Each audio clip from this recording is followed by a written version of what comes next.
Money and banking தான் நம்ம பார்க்க போகிறது. இது வந்து செப்பரேட்டான ஒரு பார்ட் தான். நீங்கள் ப்ரீவியஸாக நீங்கள் ஆல்ரெடி சொன்ன மாதிரி ப்ரீவியஸாக நீங்கள் எதுவும் பார்த்துருக்கணும் அப்படின்ற மாதிரி எந்த அவசியம் இல்லை.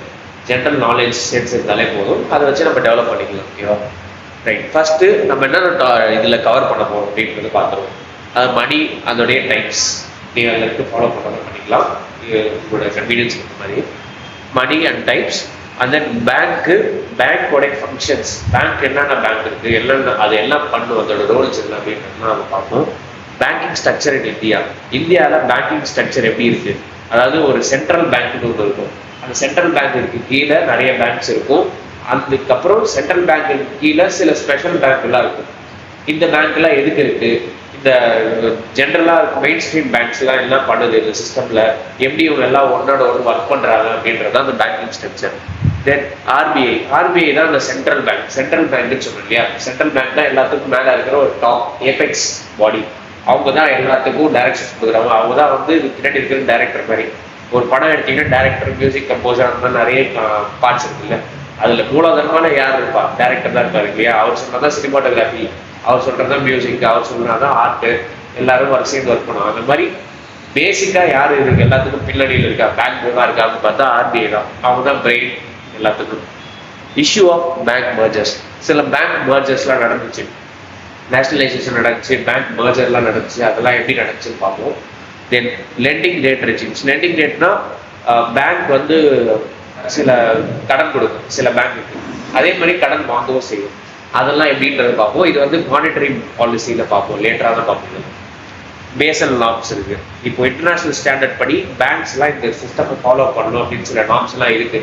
இது ஃபாலோ பண்ணால் இந்த பேங்க் ஒரு குட் பேங்க் அப்படின்ற மாதிரி ஒரு சில சர்டிஃபிகேஷன் இருக்கு. அதில் வந்து பேசல் நார்ம்ஸ் சொல்லுவாங்க. பேசல் நார்ம் 1, 2, 3 இதெல்லாம் லேட்டராக தான் பார்ப்போம். ஃபர்ஸ்ட் பேங்கிங் சிஸ்டம் பார்த்துட்டு அப்புறமா தான் பார்ப்போம். இன்னைக்கு நம்ம வந்து இது வரைக்கும் பார்ப்போம் ஆர்பிஐ பேங்க் மர்ஜர்ஸ், இது வரைக்கும் நம்ம பார்ப்போம். இது ஆர்டரில் தான் பார்ப்போம்னு சொல்ல முடியாது, எந்த ஆர்டரில் முன்ன பின்ன வந்தாலும் பார்ப்போம். கமிட்டிஸ், எந்தெந்த கமிட்டி என்னென்ன ரெக்கமெண்ட் பண்ணுச்சு.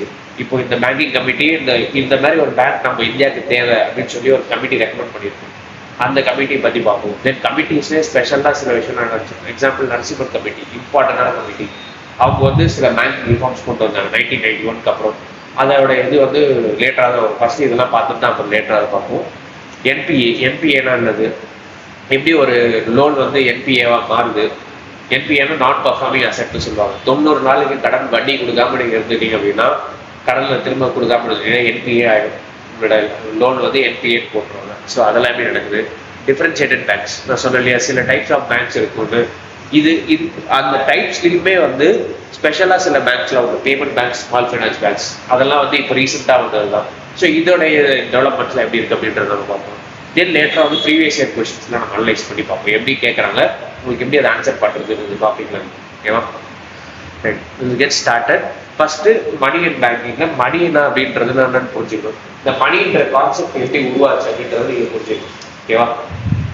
ஸோ மணின்ற கான்செப்ட் எப்படி உருவாச்சு அப்படின்னு பார்த்தா, நம்ம வந்து பண்டமாற்ற முறைன்னு சொல்லுவாங்க. தமிழ்ல பண்டமாற்ற முறை, பார்ட்டர் சிஸ்டம்னு சொல்லுவாங்க. இந்த பார்ட்டர் சிஸ்டம் தான் வந்து அந்த காலத்துல நம்ம பணம் வர்றதுக்கெல்லாம் முன்னாடி, ஏன்ஷியன்ட் பீரியட்ல பணம் வர்றதுக்கெல்லாம் முன்னாடி நம்ம வந்து ஒரு பொருளை வாங்குறதுக்கோ இல்லை ஒரு பொருளை கொடுக்கறதுக்கோ வந்து யூஸ் பண்ண சிஸ்டம் தான் அந்த பார்ட்டர் சிஸ்டம். இந்த பார்ட்டர் சிஸ்டம் எப்படி வேலை செஞ்சுது அப்படின்னு பார்த்தா, ஃபர்ஸ்ட் நம்ம என்ன பண்ணுவோம், இப்போ நீங்க வந்து ஒரு வீட் கிட்ட உற்பத்தி பண்றீங்க, நீங்க வந்து நெல் உற்பத்தி பண்றீங்க. நெல் தான் அரிசி வந்துடும். இப்போ வீட்டுன்னு வச்சுக்கோங்க, வீட்டோ நெல்லோ ஏதோ உற்பத்தி பண்றீங்க. இவர் வந்து குதிரை வச்சிருக்காரு, குதிரையெல்லாம் ப்ரீட் பண்ணி வளர்க்குறவங்க. நான் அந்த மாதிரி வந்து நான் வேற ஏதோ ஒன்று பண்றேன். வேற ஏதோ ஒன்றா, இப்போ நான் வந்து கோல்டு வச்சிருக்கேன். நான் வந்து கோல்ட் ஸ்மித், நான் வந்து கோல்டு ஆர்னமெண்ட்ஸ்லாம் உருவாக்குவேன், கோல்டு ஜுவல்லரிலாம் உருவாக்குவேன். இப்போ நீங்க வந்து என்ன பண்றீங்க, உங்ககிட்ட இருக்கிற வீட்டை கொடுத்துட்டு கோல்டு வாங்கணும்னு பாக்குறீங்க. உங்ககிட்ட இருக்கிற வீட்டை கொடுத்துட்டு கோல்டு வாங்கணும்னு பாக்குறீங்க. ஸோ அப்போ நீங்க என்ன பண்ணுவீங்க, உங்ககிட்ட இருக்கிற வீட்டை வந்து என்கிட்ட கொடுத்து கோல்டை வாங்கிப்பீங்க. ஓகேவா? எனக்கு வீட் தேவைப்படும், பசிக்கும், நான் சாப்பிடணும். ஸோ அதனால எனக்கு வீட்டு சப்பாத்தி செய்ய முடியும், அதான் பண்ண முடியும். ஸோ அப்போ நான் வீட்டை வாங்கிட்டு கோல்டை உங்களுக்கு கொடுப்பேன். உங்களுக்கு கோல்டு தேவைப்படுது. ஸோ அப்போ அந்த எக்ஸ்சேஞ்ச் தான் என்னது, பார்ட்டர் சிஸ்டம் எக்ஸ்சேஞ்ச். அதாவது பொருளுக்கு பொருள், கூட்ஸுக்கு ஒரு கூட்ஸ், சர்வீஸ்க்கு சர்வீஸ், அந்த மாதிரி தான் இது நடந்துச்சு. ஓகேவா? Trading grain for tools. ஓகேவா? இந்த மாதிரி அப்படி இருந்துச்சு. இது வந்து சிம்பிளான way, simple necessary effective way to trade before currency existent. இது வந்து அந்த காலத்துக்கு வந்து ஏற்றதா இருந்துச்சு, ஏற்புடையதா இருந்துச்சு. அதுலயுமே சில பிரச்சனைகள் இருந்துச்சு. அந்த காலத்துல மணின்ற ஒரு விஷயம் இல்லை. அந்த காலத்துல வந்து இதுதான் வந்து ஒரு கிலோ, இதுதான் வந்து ஒரு கிராம் அப்படின்ற மாதிரி ஒரு ஃபிக்ஸ்டு வேல்யூ கிடையாது. அப்போ அப்படின்ற பட்சத்துல ஒரு கையில ஒரு நெல், ஒரு படி நெல்லோ இல்லை அரிசியோ எடுத்து கொடுத்தா இதுக்கு சமமா அப்படின்ற மாதிரி வச்சிருப்பாங்க. பட் அந்த ஒரு கைன்றது உங்களுக்கு வேற மாதிரி இருக்கலாம், எனக்கு வேற மாதிரி இருக்கலாம். ஸோ ஒரு ஸ்டாண்டர்டைஸ்டு மெஷர்மெண்ட் கிடையாது இந்த காலத்துல. பட் ஜென்ரலா இப்படி வச்சுக்கலாம் அப்படின்ற மாதிரி ஒரு விஷயம் இருந்துச்சு. இது வந்து ஓகே, இது இந்த மாதிரி நீ எனக்கு கொடுத்தீங்கன்னா நான் உங்களுக்கு கொடுப்பேன் அப்படின்ற மாதிரி இருந்துச்சு. இப்போ இது வந்து எந்த பிரின்சிபலை பேஸ் பண்ணி ஒர்க் பண்ணுது அப்படின்றது முக்கியமா தெரிஞ்சுக்கணும். டபுள் கோஇன்சிடென்ட் எந்த பிரின்சிபலை பேஸ் பண்ணி ஒர்க் பண்ணுது? Double coincidence of wants. அப்படின்னா என்னன்னா, இப்போ உங்களுக்கு கோல்டு தேவை, எனக்கு வீட் தேவை அப்படின்றப்போ நம்ம ரெண்டு பேருக்கும் ஒத்து போகுது இல்லையா, அதுதான் டபுள் கோஇன்சிடென்ஸ். எனக்கு வீட் தேவை, உங்களுக்கு கோல்டு தேவை அப்படின்ற அந்த டபுள் கோஇன்சிடென்ஸ் இருக்குல்ல, அதுதான் டபுள் கோஇன்சிடென்ஸ் ஆஃப் வாண்ட்ஸ். இப்போ சப்போஸ் உங்களுக்கு வந்து கோல்டு தேவையில்லை, உங்களுக்கு சில்வர் தேவை, ஓகேவா? உங்களுக்கு சில்வர் தேவை அப்படின்னா நீங்க சில்வர் செய்யற ஒரு ஆளை தேடணும். அந்த சில்வர் செய்யற ஆளுக்கு வீட் தேவைப்படணும். இங்க சேலஞ்சே அந்த வாட்டர் சிஸ்டமோட சேலஞ்சே என்னன்னா இந்த டபுள் கோஇன்சிடென்ஸ் ஆஃப் வாண்ட்ஸ் தான். ஸோ அப்போ நீங்க வந்து உங்களுக்கு தேவையான ஒரு ஆள் தேடணும், அந்த தேவையான ஆளுக்கு நீங்க உற்பத்தி பண்றதுக்கு தேவையா இருக்கணும், புரியுதா? ஸோ அப்போ அந்த டபுள் கோஇன்சிடென்ஸ் ஆஃப் வாண்ட்ஸ் இங்க பிரச்சனையே. ஸோ அப்போ அதுதான் இங்க ப்ராப்ளமா சொல்றாங்க. ஃபர்ஸ்ட் வந்து டபுள் கோஇன்சிடென்ஸ் ஆஃப் வாண்ட்ஸ் இங்க ஒரு ப்ராப்ளம் இந்த சிஸ்டம்ல. இப்போ நீங்க நாளைக்கே வந்து கோல்டு வேணாம் சில்வர் வேணும்னு நினைச்சீங்கன்னா சில்வர் தேடுற ஒரு ஆளை பிடிக்கணும், அவருக்கு வீட்டு தேவைப்படும். இது ஒரு பிரச்சனை. இன்னொரு பிரச்சனை என்னன்னா lack of common measure of value. Lack of common measure of வேல்யூன்னா என்ன சொல்றாங்க அப்படின்னா, இவங்க இந்த மாதிரி ஒரு ஸ்டாண்டர்டைஸ்ட் மெஷர்மெண்ட் கிடையாது. இப்போ நீங்க ஒரு மூட்டை நெல் அரிசி வீட்டோ நிலம் கொடுக்குறீங்க, அதுக்கு நான் எவ்வளவு கோல்டு கொடுக்கணும், அதுக்கு நான் எவ்வளவு சில்வர் கொடுக்கணும், இவ்வளவு கோல்டு கொடுக்கணுமா, கோல்டோட வேல்யூ என்ன, அதுக்கு அதே மாதிரி இப்போ நான் ஒரு இப்போ நான் இந்த சைஸுக்கு ஒரு கோல்டு கொடுக்குறேன்னு வச்சுக்கோங்க. ஃபார் எக்ஸாம்பிள் இந்த பென்ட்ரைவ் சைஸுக்கு நான் உங்களுக்கு கோல்டு தரேன், நீங்க எனக்கு ஒரு மூட்டை அரிசி தரீங்க. இதே ஒரே இந்த மாதிரி பென்ட்ரைவ் சைஸுக்கு அவர் வந்து உங்களுக்கு சில்வர் கொடுப்பாரா? நீங்க அதுக்கு வீட் கொடுப்பீங்களா? நீங்க அதிகமா எக்ஸ்பெக்ட் பண்ண மாட்டீங்க. வீட் இப்ப நமக்கு தெரியும் சில்வரோட பிரைஸ் கம்மி, சில்வரோட வேல்யூ கம்மின்னு. பட் அந்த காலத்துல அப்படிலாம் கிடையாது இல்லையா, யூனிவர்சல் சிஸ்டம்னு ஒன்று கிடையாது. ஸோ அப்போ எவ்வளவு சில்வர் கொடுக்கணும், எவ்வளவு கோல்டு கொடுக்கணும் ஒரு மூட்டை நெல்லுக்கு அப்படின்ற மாதிரி ஒரு பிரச்சனை வரும். அது ஒரு பிரச்சனை. தென் இன்டிவிசிபிலிட்டி ஆஃப் கூட்ஸ். இப்போ நீங்க என்ன பண்றீங்க, வீட் எடுத்து விற்க போறீங்க, ஒரு பேக் வீட் எடுத்து விற்க போறீங்க. இவர் வந்து குதிரை வைக்கிறாரு. பட் இவருக்கு ஒரு குதிரை விற்கணும் அப்படின்னா ஒரு 2 மூட்டை நெல் கேட்பாரு. உங்ககிட்ட ஒரு மூட்டை நெல்லு தான் இருக்கு, ஒரு மூட்டை நெல்லோ இல்லை ஒரு மூட்டை கோதுமையா தான் இருக்கு. இப்போ இவர் என்ன சொல்றாரு, நீ 2 மூட்டை நெல்லோ இல்லை கோதுமை எடுத்தா நான் ஒரு முழு குதிரையை கொடுத்துறேன் அப்படின்பாரு. பட் ஆனா உங்ககிட்ட ஒண்ணுதான் இருக்குன்றப்போ இவர் என்ன பண்ண முடியாது, இவரால் குதிரை 2ஆ வெட்டி கொடுக்க முடியாது. ஸோ அப்போ அங்க ஒரு பிரச்சனை வருது, இன்டிவிசிபிலிட்டி ஆஃப் கூட்ஸ். பொருளை பிரிக்க முடியாது. நீங்க பிரிக்கலாம், பட் ஒரு வீட் அப்படின்னு இவர் வந்து முழுசா வைக்கிற குதிரையெல்லாம் 2ஆ வெட்டிட்டா அது செத்து போயிடும், அது யூஸே கிடையாது, அது ஒன்றும் பண்ண முடியாது. ஸோ அப்போ அங்க ஒரு ப்ராப்ளம் இருக்கு. தென் டிஃபிகல்டிஸ் இன் ஸ்டோரிங் வெல்த். இதுல என்ன பிரச்சனைனா, இப்போ நான் பழம் உற்பத்தி பண்றேன்னு வச்சுக்கோங்க. பழத்தை வந்து ரொம்ப நாள் வச்சுக்க முடியாது. பழம் வந்து என்ன ஆகிடும், பழமோ காய்கறியோ வந்து அழுகி போயிடும். ஸோ அப்போ இந்த விஷயத்த நான் ரொம்ப நாள் ஸ்டோர் பண்ணி வச்சுக்க முடியாது, அதோட வேல்யூ டிக்ளைன் ஆகிடும். நான் என்ன பண்ணுவேன், ஃபோர்ஸ் பண்ணிடுவாங்க என்ன, லைக் இதை வந்து நீ கம்மி விலைக்கு தான் வித்தாகணுன்ற மாதிரி என்னை ஃபோர்ஸ் பண்ணி செல் பண்ண வச்சிருவாங்க. இல்லைன்னா அது அழுகி போயிடும், எனக்கு வர்ற காசும் வராமல் போயிடும் அப்படின்ற மாதிரி ஒரு பிரச்சனை இருக்கு இதுல. Then no deferred payments. அதாவது பேமெண்ட் வந்து இப்போ இவர் எவ்வளவு கொடுத்துருக்காரு, இப்போ எனக்கு இப்படி பழம் வந்து நான் உங்களுக்கு வியாபாரம் பண்றேன்னா நான் அதை வந்து நோட் பண்ணி வச்சுட்டு அது ப்ராப்பரா ஒரு சிஸ்டம்லாம் கிடையாது அந்த காலத்துல. நான் இவருக்கு இவ்வளவு பழம் கொடுத்தேன், அது எவ்வளவு கிலோ கொடுத்தேன் அப்படின்ற மாதிரி ஒரு கணக்கு வரும். அப்படின்ற மாதிரி விஷயம்லாம் கிடையாது. ஸ்டாண்டர்ட் மெஷர்மெண்ட் இல்லாதனால இவ்வளவு பிரச்சனை வருது. இல்லை இவ்வளவு பழம் கொடுத்தா அவர்கிட்ட நான் இவ்வளவு கோதுமை வாங்கிக்கணும் அப்படின்ற மாதிரி நான் இப்போ என்கிட்ட பழம் இருக்கு கொடுத்துடலாம். பட் எப்போ எனக்கு தேவையா இருக்கோ நான் அப்போ போய் உங்ககிட்ட கேட்டா என்கிட்ட இப்போ கிடையாதுன்னு நீங்க சொல்லலாம். என்கிட்ட இருந்தாலும் நீ கொடுக்க முடியும். ஸோ அப்போ எனக்கு தேவைப்படுறப்போ உங்ககிட்ட இல்லாம இருக்கலாம். அந்த மாதிரி ஒரு பிரச்சனை எல்லாம் இங்க உருவாகும். ஸோ இப்போ இது வந்து பார்ட்டர் சிஸ்டம்ல இருக்க ப்ராப்ளம்ஸ். இதனாலதான் வந்து என்ன பண்றோம், நம்ம சென்ட்ரலைஸ்டு மெஷருக்கு ஒன்று உருவாகும். இதனாலதான் மணின்ற ஒரு விஷயமே பிறகுது. ஸோ மணி வந்து என்ன சொல்லுது அப்படின்னா, anything accepted medium of exchange. So அப்போ நான் ஒரு விஷயத்தை கொடுக்குறேன் அப்படின்னா நீங்க அதை வாங்கிக்கிட்டு அதுக்கு ஒரு வேல்யூ இருக்குன்னு தெரிஞ்சு அதை வாங்கிக்கிட்டு நீங்க தைரியமா அதுக்கான பொருளை என்கிட்ட கொடுக்கலாம். அந்த மணி எப்படி வேணா இருக்கலாம், கேஷா இருக்கலாம், செக்கா இருக்கலாம், இல்ல கோல்டா இருக்கலாம், எப்படி வேணா இருக்கலாம், எந்த ஃபார்ம்ல வேணா இருக்கலாம். ஸோ அப்போ அதுக்கு ஒரு வேல்யூ இருக்குன்னு உங்களுக்கு தெரியும். அந்த வேல்யூ ப்ரூவன் வேல்யூ. ஓகேவா, எனி மீடியம் ஆஃப் எக்ஸ்சேஞ்ச். ஓகேவா, எனி மீடியம் இருக்கலாம், கோல்டா இருக்கலாம், செக்கு, இந்த மாதிரி இது வேணா இருக்கலாம். அதுக்கு ஒரு வேல்யூ இருக்குன்னு உங்களுக்கு தெரியும். ஸோ அந்த வேல்யூவை நம்பி நீங்க என்கிட்ட பொருளை கொடுக்கலாம், எக்ஸ்சேஞ்ச் ஆஃப் இதுவும் நடத்தலாம். ஓகேவா, ஸோ அப்போ அந்த விஷயம் தான் என்னது, அதுக்கு பேர் தான் மணி. ஸோ இது வந்து என்ன சொல்றாங்க, any object which is generally accepted as means of payment is money. Any ஆப்ஜெக்ட்னா என்னது, அதாவது gold, cash, silver, even tobacco இருந்துச்சு, இதெல்லாம் வந்து இதுல யூஸ் பண்ணுங்க பார்ட்டர் சிஸ்டம். டொபாக்கோ, கோகோ பீன்ஸ்னா அந்த சாக்லேட் தயாரிப்பாங்க இல்லையா, அந்த பீன்ஸ் எல்லாம் வந்து கொடுத்து தான் நம்ம பார்ட்டர் சிஸ்டம்ல யூஸ் பண்ணிட்டு இருந்தோம். ஸோ இந்த மாதிரி நிறைய டீ லீவ்ஸ் இதெல்லாம் யூஸ் பண்ணிட்டு இருந்தோம். கோல்டு, சில்வர் ஆப்வியஸா யூஸ் பண்ணிட்டு இருந்தோம். அதுக்கப்புறம் தான் பிரான்ஸ். ஏன்னா கோல்டு அண்ட் சில்வர் வந்து லிமிட்டடான ரிசோர்ஸ்ன்றதுனால நம்ம அதுல இருந்து ஷிஃப்ட் ஆயிருக்கும். கோல்டு காயின்ஸ் நம்மளால இது பண்ண முடியாது அப்படின்னு சொல்லி இதெல்லாம் குப்தாஸ் அந்த பீரியட்ல வந்திருக்கும். அவங்கலாம் கோல்டு காயின்ஸ் இஷ்யூ பண்ணாங்க அப்படின்ற மாதிரி அவங்களோட லீடர்ஸ் பேர்ல. அதுக்கப்புறம் நம்ம அப்படியே ப்ரோக்ரஸ் சில்வர், அதுக்கப்புறம் வந்து அடுத்து பிரான்ஸ், அந்த மாதிரி மாறி இப்போ வந்து காயின் சிஸ்டம்க்கு வந்துருக்கு. இப்போயும் காயின்ஸ் யூஸ் பண்றோம், பட் எக்ஸ்பென்சிவ் காயின்ஸ் கிடையாது. Then currency in the form of notes, coins is one type of money. இந்த கரன்சின்றது நோட்டு காயின்ல இருக்கிறது மணின்னு தான் கரன்சின்னு சொல்லுவோம் பொதுவா. இது வந்து ஒன் டைப் ஆஃப் மணி தான். இப்போ நான் சொன்ன மாதிரி இது காயினாகவும் இருக்கலாம், நோட்டா இருக்கலாம், இதே சமயம் கோல்டாகவும் இருக்கலாம், இதே சில்வராகவும் இருக்கலாம், இதே செக்காகவும் இருக்கலாம், இதே டிடியாகவும் இருக்கலாம், எப்படி வேணா இருக்கலாம். இந்த மணின்றது மணியில ஒரு டைப் தான் கரன்சி. ஓகேவா, ரைட். நெக்ஸ்ட் என்ன சொல்றாங்க, பர்ச்சேசிங் பவர் ஆஃப் மணி. இந்த மணிக்கு ஒரு வேல்யூ இருக்குல்ல, நான் சொன்னல அந்த வேல்யூ நம்பி நீங்க எங்க அந்த பொருளை கொடுப்பீங்கன்னு சொல்லி சொன்னேன். இப்போ அந்த மணிக்கு ஒரு வேல்யூ இருக்குல்ல, அந்த வேல்யூ எப்படி டிட்டர்மைன் பண்ணப்படுது, எப்படி டிட்டர்மைன் பண்ணப்படுதுன்னா பர்ச்சேசிங் பவர் ஆஃப் மணியை பேஸ் பண்ணி தான். இப்போ இங்க வந்து இந்தியாலே நிறைய ஸ்டேட்ஸ் இருக்கு. ஓகேவா, இந்தியாலே நிறைய ஸ்டேட்ஸ் இருக்கு. நீங்க வந்து ஒரு ஸ்டேட் வந்து இப்போ நார்த்தன் ஸ்டேட்ஸ்லாம் போனீங்க அப்படின்னா உங்களுக்கு பன்னீரோட விலை கம்மியா இருக்கும். உத்தரப்பிரதேஷ், மத்திய பிரதேஷ், குஜராத், இந்த மாதிரி ஸ்டேட்ஸ்லாம் போனீங்கன்னா பன்னீர் இருக்கு இல்லையா, பன்னீர் சாப்பிட்ருக்கீங்க, ஒயிட் நல்லா சாஃப்டா இருக்கும். அது வந்து பால் பேஸ் பண்ண ப்ராடக்ட். ஸோ அப்போ இந்த மாதிரி ஸ்டேட்ஸ் உத்தரப்பிரதேஷ், குஜராத், இந்த மாதிரி மத்திய பிரதேஷ், இந்த ஸ்டேட்லாம் போனீங்கன்னா கவுஸ் நிறைய அவங்க இது இருக்கும். அவங்க வந்து நிறைய மாடு வளர்ப்பாங்க. ஸோ அவங்க பால் உற்பத்தி நிறைய ஜாஸ்தி. ஸோ அப்போ இவங்க கிட்ட வந்து நிறைய பால் இருக்கு எக்ஸஸா. அவங்க வந்து நிறைய பன்னீர் தயாரிக்க முடியும் அவங்களால. இப்போ அவங்க வந்து அங்க போய் நீங்க 1 கிலோ பன்னீர் வாங்கினீங்க, அதுக்கான விலையும். இதே சவுத் இந்தியன் ஸ்டேட்ஸ்ல கவுவோட இது கம்மி கம்பேர்ட் டு அந்த நார்த் இந்தியன் ஸ்டேட்ஸ். ஸோ இப்போ இங்க வந்து 1 கிலோ பன்னீர் வாங்குறதுக்கு ஒரு வித்தியாசம் இருக்கும்.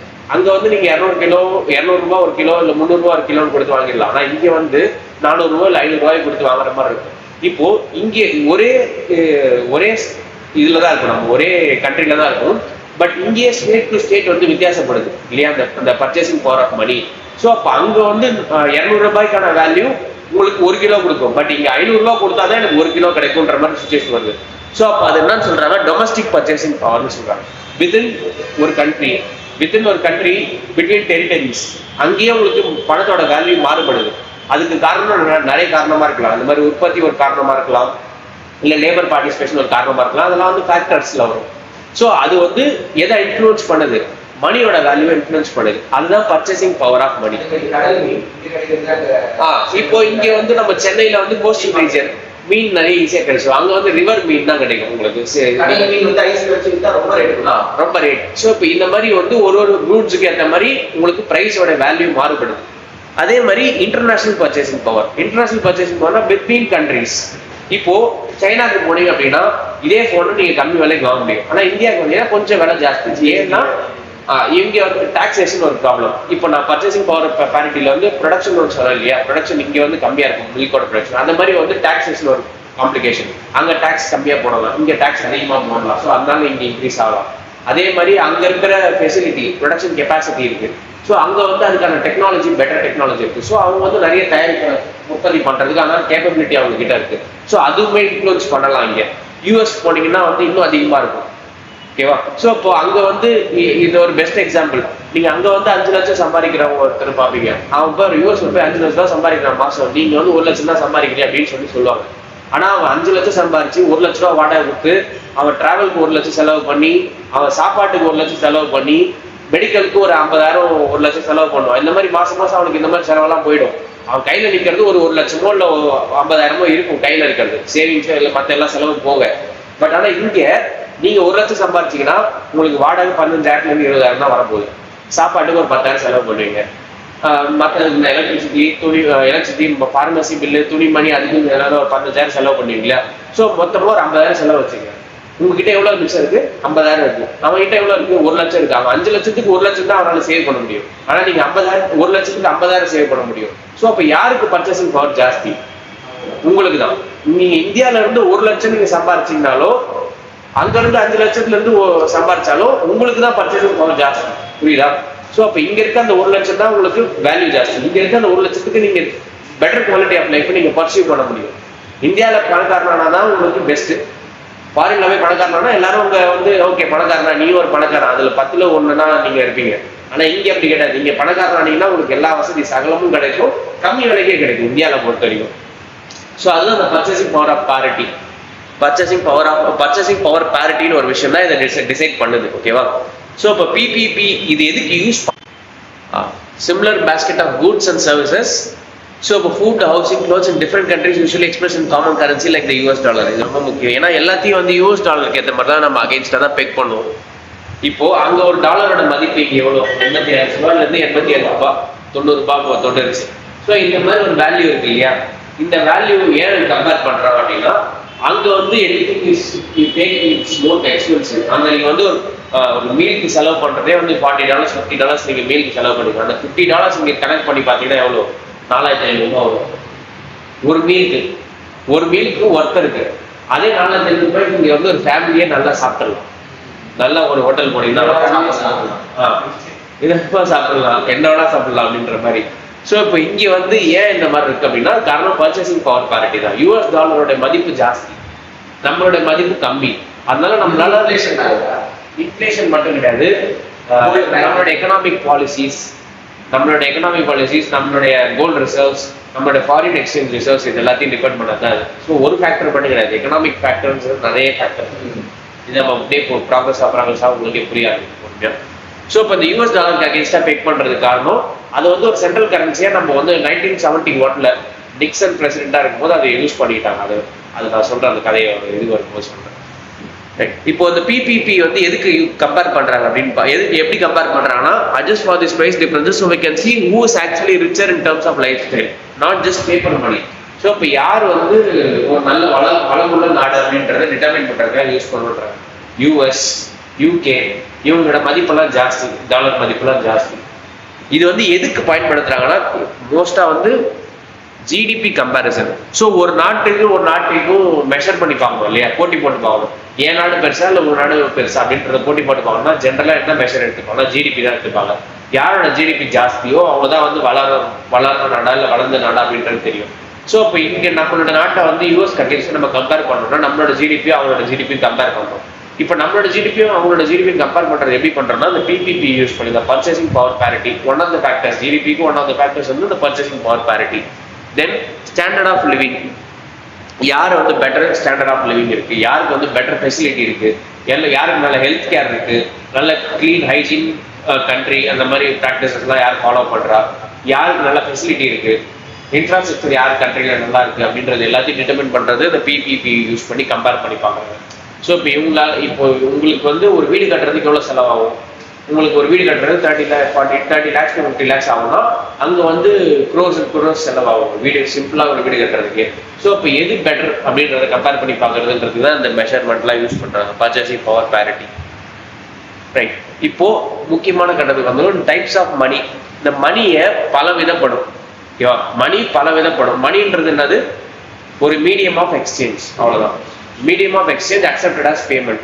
ஒரு பொருள் நீங்க வாங்குறீங்கன்னா அந்த பொருளுக்கு இணையா நீங்க ஒரு பொருள் கொடுக்குறீங்க, அதான் மணி, மீடியம் ஆஃப் எக்ஸ்சேஞ்சா. அந்த மீடியம் ஆஃப் எக்ஸ்சேஞ்ச் எப்படி வேணா இருக்கலாம். நான் சொல்றேன், கேஷா இருக்கலாம், கோல்டா இருக்கலாம், காயினா இருக்கலாம், எது வேணா இருக்கலாம். அதுதான் இவங்க கிளாஸிஃபை பண்றாங்க, எதுக்குள்ள வருதுன்னு பார்ப்போம். ஃபர்ஸ்ட் இது ரெண்டா பிரிக்கிறாங்க, ஆக்சுவல் மணி, அக்செப்டபிள் மணி. நீங்க இதை ஞாபகம் வச்சுக்கணும்லாம் அவசியம் இல்லை. ஓகேவா? இந்த மணின்றத ஃபார்ம் மட்டும் நான் உங்களுக்கு சொல்றேன், எப்படி அது ஒர்க் ஆகுது மட்டும். இந்த டேபிள் இதெல்லாம் நீங்க ஃப்ளோ இதெல்லாம் ஞாபகம் வச்சுக்கணும் அவசியம் இல்லை. ஸோ இப்போ ஆக்சுவல் மணி எப்படி பிரிக்கிறாங்க? Metallic money, paper money. Then metallic மணியில் full bodied money, token money. Coins தான் வந்து மெட்டாலிக் மணி. ஸோ இப்போ பேப்பர் மணியில் representative paper money, convertible paper money, fiat paper money. இந்த ஃபியாட்ன்றது ரொம்ப முக்கியம், நம்ம பார்ப்போம் இது உங்களுக்கு டீப்பாக அப்படின்னு ஒர்க் ஆகும். அக்செப்டபிள் மணியில legal tender, bank money, credit money. இந்த லீகல் டெண்டர்ல லிமிடெட் டெண்டர், அன்லிமிடெட் லீகல் டெண்டர்னு ஒன்று பிரிப்பாங்க. ஓகேவா? இது ஜென்ரலா ப்ராடக்ட் கிளாசிபிகேஷன். ரைட். இப்போ இந்த ஆக்சுவல் மணி எடுத்துக்கும். ஆக்சுவல் மணினா என்ன சொல்றாங்கன்னா எக்கனாமியில சர்க்குலேட் ஆகுறது தான் ஆக்சுவல் மணின்னு சொல்றாங்க. ஆக்சுவலி சர்க்குலேட்ஸ் இந்த எக்கனாமி. இப்போ ஆக்சுவலி சர்க்குலேட்ஸ் இந்த எக்கனாமினா உங்ககிட்ட இருக்கலாம், இல்ல பேங்க் கிட்ட இருக்கலாம் அந்த பணம், இல்ல ஆர்பிஐ கிட்ட இருக்கலாம். இந்த மாதிரி மணி தான் என்னன்னு சொல்றாங்க சர்க்குலேட்ஸ் இன் எக்கனாமி, ஆக்சுவல் மணின்னு சொல்றாங்க. புரியுதா?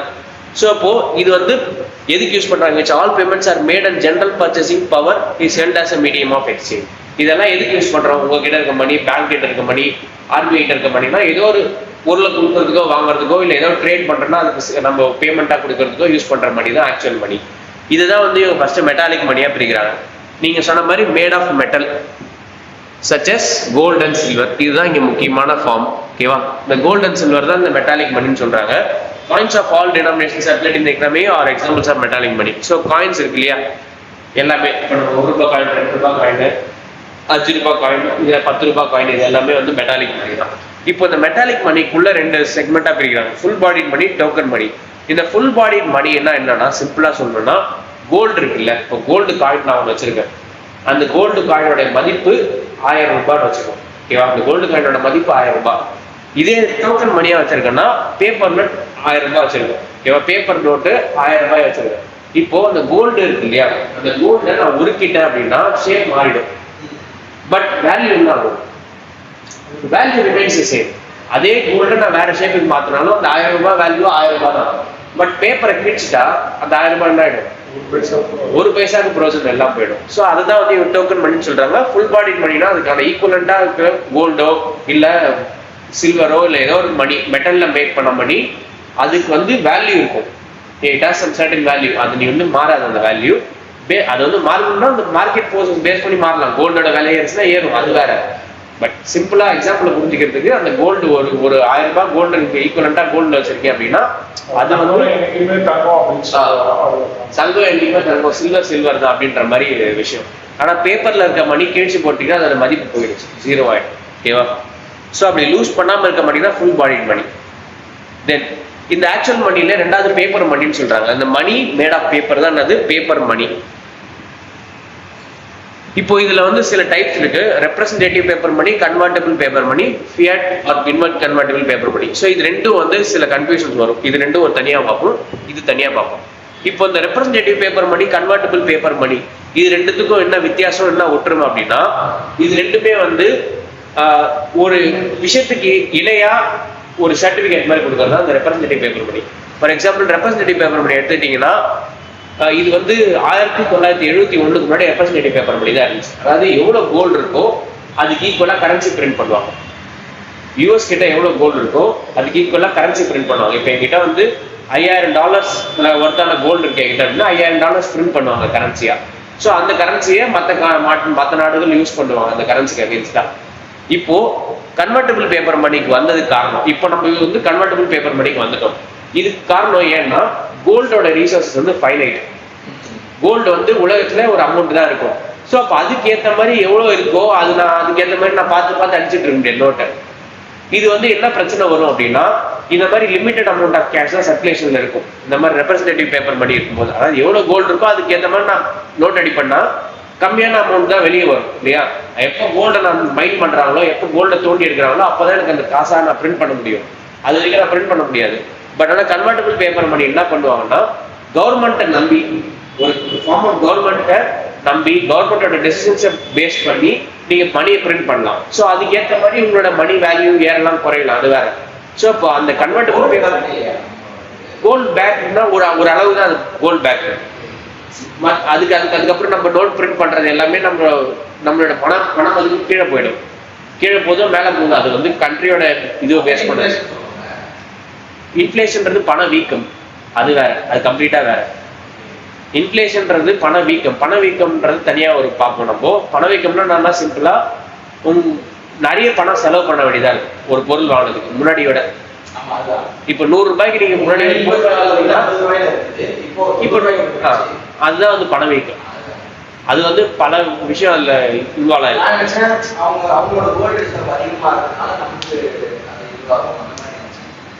நிறைய கோல்டு வாங்குறாங்க, கோல்டு ரிசர்வ்ல நீங்க வச்சுக்கிறீங்க அப்படின்னா உங்களோட நாட்டோட மதிப்பு மேல போகும், கரன்சி. அதாவது உங்களோட நாட்டு மதிப்பு கீழே போகாம இருக்கும். அதுதான் கோல்டு பேக்டு கரன்சி, அதுதான் ரெப்ரஸன்டேட்டிவ் பேப்பர் மணி. ஆனா அப்படி இல்லாம கன்வெர்டபிள் பேப்பர் மணி, இப்போ நோட்டு அடிக்குது. இப்போ கோவிட் டைம்ல என்ன ஆச்சுன்னா கோல்டு வந்து லைக் எல்லா கரன்சியும் வந்து எல்லா கண்ட்ரியும் நோட் அடிக்க ஆரம்பிச்சாங்க. ஏன்னா லிக்விடிட்டி ப்ராப்ளம் வந்துச்சு. லிக்விடிட்டி ப்ராப்ளம்னா மக்கள் கையில கேஷ் இல்லாம போச்சு. மக்கள் கையில கேஷ் இல்லாம போற இடத்துல என்ன பண்ணுவாங்க, கவர்மெண்ட் நோட் பிரிண்ட் பண்ணுவாங்க. இன்ஃபிளேஷன் கொஞ்சம் அதிகமானாலும் பரவாயில்ல அப்படின்னு. ஸோ அப்போ அந்த இடத்துல வந்து நீங்க நோட்டு பிரிண்ட் பண்றதுக்காக புஷ் பண்ண பாருங்கல்ல. ஸோ அப்போ அது எதை பேஸ் பண்ணி பண்றாங்கன்னா அந்த கன்வெர்டபிள் பேப்பர் மணினால தான். அதுக்கு பின்னாடி கோல்டு இருக்கணும் அப்படின்னு அவசியம் இல்லை, ஓகேவா? ஸோ அதனால தான் அந்த கன்வெர்டபிள் பேப்பர் மணிக்கு ஸ்விட்ச் பண்ணணும். லேட்டரா அந்த இன்ஃபிளேஷன் கண்ட்ரோல் பண்றது அதெல்லாம் ஆர்பிஐ பண்ணும், அதெல்லாம் அவங்களோட வேலை. இதுக்கப்புறம் நம்ம இந்த ஓல்டு சிஸ்டம்ல இருந்து நியூ சிஸ்டம் வந்தது தான் இந்த fiat R inconvertible paper money. இது வந்து கவர்மெண்ட் ஆர்டர் படி இந்த மணி செல்லுபடி ஆகும், இந்த மணியை நீங்க ஏத்துக்கிட்டே ஆகணும் அப்படின்றத அந்த ஃபியாட் மணின்னு சொல்லுவாங்க. அதாவது இப்போ 100 ரூபாய் நோட்டு கொடுக்குறீங்கன்னு வச்சுக்கலாம், உங்க கிட்ட போய் நான் 100 ரூபாய் நோட்டு கொடுக்குறேன்னா அது நீங்க ஏத்துக்கிட்டு தான் ஆகணும், இந்த ஃபார்ம் ஆஃப் கேஷ். அதுதான் வந்து fiat money or inconvertible paper money. அந்த 100 ரூபாய்க்கு நீங்க கொண்டு போய் யூஎஸ்ல கொடுத்தீங்கன்னா அவன் டாலருக்கு அது இணையான டாலர் கொடுப்பான். அந்த மாதிரி $1 இல்லை $1.50 கொடுப்பான். அது வந்து based on fiat currency. So அப்போ இந்த இன்கன்வெர்டபிள் பேப்பர் மணினா இதை வந்து ஏன் கன்வெர்ட் பண்ண முடியாதுன்னு சொல்றாங்கன்னா, இதுக்கு வந்து கோல்டு பேக்கிங் கிடையாது, கோல்டோ இல்லை வேற எந்த கமாடிட்டி பேக்கிங்கோ கிடையாது. இதுக்கு ஒரு வேல்யூ இருக்கு, இந்த நோட்டுக்குன்னே ஒரு வேல்யூ இருக்கு, அதை நம்பி இருக்கிறது தான் அந்த ஃபியாட் கரன்சி. பட் ஆனால் இந்த ரெப்ரஸன்டேட்டிவோ கன்வெர்டபிளோ இதுக்கு பின்னாடி வந்து ஒரு கரன்சி இருக்கு, இதுக்கு பின்னாடி ஒரு நாட்டோடைய பாலிசி இருக்கும். இல்லை கன்வெர்டபிள் பேப்பர் மணி எடுத்தீங்கன்னா இதுக்கு பின்னாடி வந்து கவர்மெண்டோடைய பேக்கிங் இருக்கும், கவர்மெண்ட் சப்போர்ட் பண்ணும்.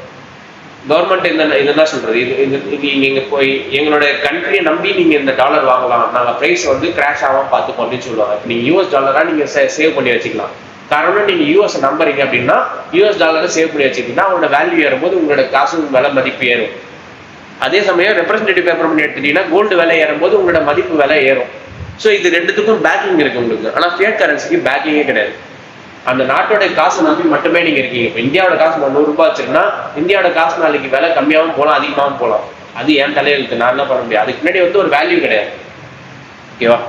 அந்த கரன்சிக்கு நம்ம ஸ்விட்ச் ஆயிட்டோம் ஃபியாட் கரன்சி 1971 அப்புறமே. ரைட். இப்போ இது வந்து ஜென்ரலா சொல்லுவாங்க, இந்த அளவுக்கு டீப்பா படிக்கலாலும் இது ஜென்ரலா என்னன்னு மணினா 2 மணி. இதே ஆக்சுவல் மணியை தான் வந்து 2 மணியா பிரிச்சுக்கலாம். அப்படின்னா commodity money, fiat money. Commodity மணினா எதுக்கு யூஸ் பண்றோம், value of money depended on the intrinsic value. So gold இல்லை இதுக்கு பின்னாடி இருக்க கவர்மெண்ட் செக்யூரிட்டிஸ் இதெல்லாம் பேஸ் பண்ணதான் அந்த கமாடிட்டி மணி. அதாவது இந்த ரெப்ரஸன்டேட்டிவ் மணி, கன்வெர்டபிள் பேப்பர் மணி, இதெல்லாம் வந்து என்ன சொல்றாங்க, கமாடிட்டி மணின்னு சொல்றாங்க. ஸோ இது எக்ஸாம்பிள்ஸ் வந்து என்ன சொல்றாங்க, gold coins, beads, shells, spices, இதெல்லாம் அந்த காலத்துல இருந்தது. இது வந்து closely related to barter system. இதுக்கு இணையா இது ஒரு வேல்யூ இருக்கு அப்படின்றதுக்கு மாதிரி கரன்சி அடிக்கிறது. ஃபியாட் மணிக்கு ஸ்விட்ச் ஆனதுக்கு அப்புறம் ஹேஸ் நோ இன்ட்ரின்சிக் வேல்யூ. முக்கியமான விஷயமே தான் நோ இன்ட்ரின்சிக் வேல்யூனா இதுக்குன்னு தனி வேல்யூ கிடையாது. இது வந்து எதுக்கு இது கொண்டு வந்தாங்கன்னா ஹை லிக்விடிட்டி, எல்லார்கிட்டையும் அந்த பணம் வந்து போய் சேரணும் அப்படின்றதுனால தான். இந்த கோல்டுக்கு இணையா நான் காசு அடிப்போம்னா நிறைய நோட் அடிக்க முடியாதுன்றது தான் ரீசன். ஸோ இப்போ value of money is because of the order of the government legally backed by the issuer. So இப்போ ஆர்டர் ஆஃப் த கவர்மெண்ட், அதனால தான் ஆர்பிஐ நோட்லேயே உங்களுக்கு போட்டிருக்கும் RBI, this is issued by RBI. அந்த RBI கவர்னரோட சைன் இருக்கும். இந்த நோட்டை கொண்டு வரவர் 1000 ரூபாய் உங்ககிட்ட கொடுத்தாருன்னா 1000 ரூபாய்க்கான பொருள் நீங்க கொடுக்கணும் அப்படின்றத அதுல போட்டிருக்கும். ஸோ அதுதான் வந்து ஃபியாட் மணின்னு சொல்லுவாங்க எப்பவுமே, ஓகேவா? Examples coins, bills. பில்ஸ்ன்னு சொல்றது என்னன்னு சொல்றாங்கன்னா இந்த நோட்டு தான், ரூபா நோட்டு தான் பில்லுன்னு சொல்லுவாங்க அமெரிக்கால. நோட்டுனா நம்ம ரூபா நோட்டுன்னு சொல்றது தான். காயின்ஸ் வந்து 1 ரூபி காயின், 2 ரூபி காயின் இதெல்லாம் வச்சுக்கோங்க. Then acceptable money. The currency whose circulation is widely accepted among the general public is called acceptable money. இப்போ வந்து ஜென்ரல் பப்ளிக்னா நம்ம என்ன டைப் ஆஃப் கரன்சி வேணா நம்ம கொடுக்கலாம். இப்போ நான் உங்ககிட்ட வந்து நீங்க செக் அக்செப்ட் பண்ணீங்கன்னா நான் செக்கா கூட கொடுக்கலாம், ஓகேவா? நீங்க கேஷ் மட்டும் அக்செப்ட் பண்ணல. இப்போ இங்க வந்து நான் கோர்ஸ் ஜாயின் பண்ண போறேன்னா இவங்க வந்து செக் அக்செப்ட் பண்ணலாம், UPI அக்செப்ட் பண்ணலாம், இல்லை DD அக்செப்ட் பண்ணலாம், இது வேணா அக்செப்ட் பண்ணலாம். ஸோ கேஷ் இது வரைக்கும் நம்ம பார்த்தது வந்து இந்த டைப்ஸ் ஆஃப் மணியில் நம்ம பார்த்து ஃபியாட் மணி, கமாடிட்டி மணியில நம்ம கேஷ் பேஸ் பண்ணது தான் நம்ம பார்த்துருக்கோம். இங்கே வந்து என்ன சொல்றாங்கன்னா அக்செப்டபிள் மணியா எது வேணா இருக்கலான்றாங்க. ஃபர்ஸ்ட் ஒன் என்ன சொல்றாங்க, லீகல் டெண்டர் மணி. இதுக்கு பெஸ்ட் எக்ஸாம்பிள் என்னன்னு அப்படின்னா, இப்போ நான் உங்ககிட்ட வந்து ஒரு பொருள் வாங்கிட்டேன், ஒரு ஃப்ரிட்ஜோ வாஷிங் மிஷினோ வாங்கிட்டேன். அந்த வாஷிங் மிஷின் வாங்கினதுக்கு அப்புறம் என்ன பண்றேன், என்கிட்ட செக் கொடுக்குறேன். உங்ககிட்ட நான் செக் கொடுத்துட்டு போறேன். ஒரு 30,000 ரூபாய் அந்த வாஷிங் மிஷினோட காசுனா நான் செக்கா உங்ககிட்ட கொடுக்குறேன். நீங்க என்ன பண்ணலாம்னா நீங்க டிக்ளைன் பண்ணலாம். ஏன் நீங்க டிக்ளைன் பண்ணலாம்னா, இது வந்து எனக்கு வந்து செக் வந்து உங்ககிட்ட பணம் இருக்கான்னு தெரியல. செக்கு கொண்டு போய் நீங்க கொடுத்தா செக்ல உங்க அக்கௌண்ட்ல பணம் இல்லைன்னா எனக்கு அந்த பணம் வந்து சேராது. கரெக்டா? செக் எப்படி வேலை செய்ய தெரியும்ல. ஸோ நான் வந்து ஒரு புக்கில் நான் வந்து கையெழுத்து போட்டு கொடுப்பேன். கையெழுத்து போடுறதோட நான் எவ்வளோ இந்த செக்கு கொண்டு வரவருக்கு எவ்வளோ பணம் கொடுக்கணும் அப்படின்றதுல எழுதிருப்பேன். 30,000 ரூபாய் பணம் கொடுக்கணும் அந்த செக்கு கொண்டு வரவருக்கு எழுதிட்டேன்னு நான் அதை கீழ்ச்சி உங்ககிட்ட கொடுத்துட்டு போயிட்டேன். பொருளை வாங்கிட்டு வீட்டுக்கு போயிட்டேன்.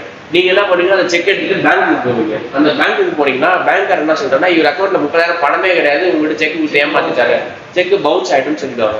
ஸோ இப்போ இந்த செக் பவுன்ஸ் ஆயிடுச்சுன்னா உங்ககிட்ட பணம் வந்து சேராது. ஸோ அப்போ நீங்க என்ன பண்ணலாம்னா லீகலா டிக்ளைன் பண்ணலாம். ஃபர்ஸ்ட் அந்த செக் நான் வாங்க மாட்டேன் உங்ககிட்ட இருந்து, நான் ஒன்லி கேஷ் தான் வாங்குவோம் டிக்ளைன் பண்ணலாம். அதுக்கு காரணம் லீகல் டெண்டர். ஸோ அப்போ அந்த கேஷ் இருக்க பவர் தான் அந்த லீகல் டெண்டர். லீகல் டெண்டர்னா நான் கேஷ் கொடுத்தா நீ அக்செப்ட் பண்ணி ஆகணும். நீ வந்து செக் மாதிரி டிக்ளைன் பண்ண முடியாது. நான் செக் கொடுத்தாதான் உங்களால் டிக்ளைன் பண்ண முடியும். கேஷ் கொடுத்தா டிக்ளைன் பண்ண முடியுமா? டிக்ளைன் பண்ணவே முடியாது. நீ என்ன யார்கிட்ட போய் நீங்க கேஷ் கொடுத்தாலும் சரி, எந்த எஸ்டாப்ளிஷ்மெண்ட் போய் கேஷ் கொடுத்தாலும் அவங்க வாங்கியே ஆகணும். ஓகே, அவங்க டிக்ளைனே பண்ண முடியாது. ஏன்னா இந்த பொருளை இந்த நோட்டை கொடுத்தீங்கன்னா அதுக்கான வேல்யூ 100 ரூபாய்னா அந்த 100 ரூபாய் உங்ககிட்ட கொடுக்குறான், அது நீ வாங்கியே ஆகணும். பட் செக்குக்கு அந்த லைபிலிட்டி கிடையாது. ஸோ அதுதான் லீகல் டெண்டர்னு சொல்றாங்க. This is any form of money that the law says our creditor must accept as payment for a debt. You can't be sued for a non-payment if you offer it. நீ வந்து பணம் கொடுக்கல அப்படின்றதுக்காக நாளைக்கு உன்னை கோர்ட்ல நிக்க வச்சு கேள்வி கேட்க முடியாது. அவன் ரூபாய் நோட்டு கொடுத்தால நீ ஏன் வாங்கிக்கலான்னு உன்னதான் கேள்வி கேட்பான். என்ன கேட்க முடியாது. நான் ரூபாய் நோட்டு கொடுத்துட்டேன், பட் இதுவே செக் கொடுத்தனா நீ ஏன் கேஸ் போடலாம். ஓகேவா?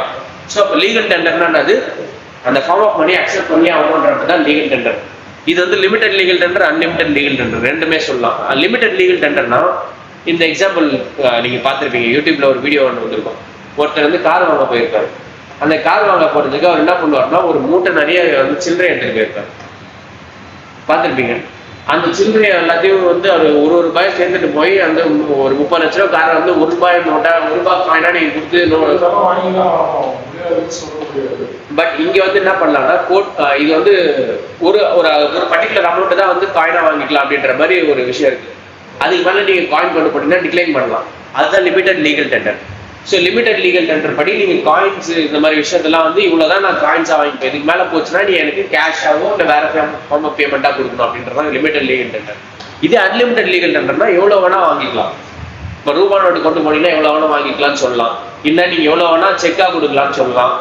ஸோ அது வந்து limited legal tender, unlimited legal டெண்டரா பிரிச்சுடுவாங்க. சம்டைம்ஸ் என்ன பண்ண மாட்டாங்க, இது அக்செப்ட் பண்ணிக்க மாட்டாங்க காயின்ஸை. So limited legal tender can only be use to pay up to a certain small amount. நீங்க ஏதாவது கடைக்கு போனீங்கன்னா சில்லறை கொடுத்துட்டு வரலாம். பட் ஆனால் நீங்க பெரிய பெரிய ஷாப்புக்கு போய் பல லட்சம் ஷாப் பண்ணிட்டு அதுக்கு வந்து சில்லறை கூட கொடுத்துட்டு போக முடியாது. Like while unlimited legal tender must be accepted for any amount no matter how large. எவ்வளவு இருந்தாலும் அக்செப்ட் பண்ணிக்க வேண்டியது அன்லிமிடெட் லீகல் டெண்டர்.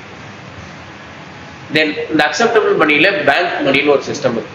பேங்க்குள்ள ஒர்க் ஆகிற மணி தான் வந்து பேங்க் சிஸ்டம், பேங்க் மணின்னு சொல்லுவாங்க. This refers to digital balances in a bank account, banks, post offices and other financial institutions that you can use to pay for things without using physical cash. So இப்போ நீங்க வந்து என்ன பண்ண முடியாது, இதுக்கு வந்து எக்ஸாம்பிள்ஸ் நிறைய இருக்கு. இப்போ பேங்க் மணியில one of the example check.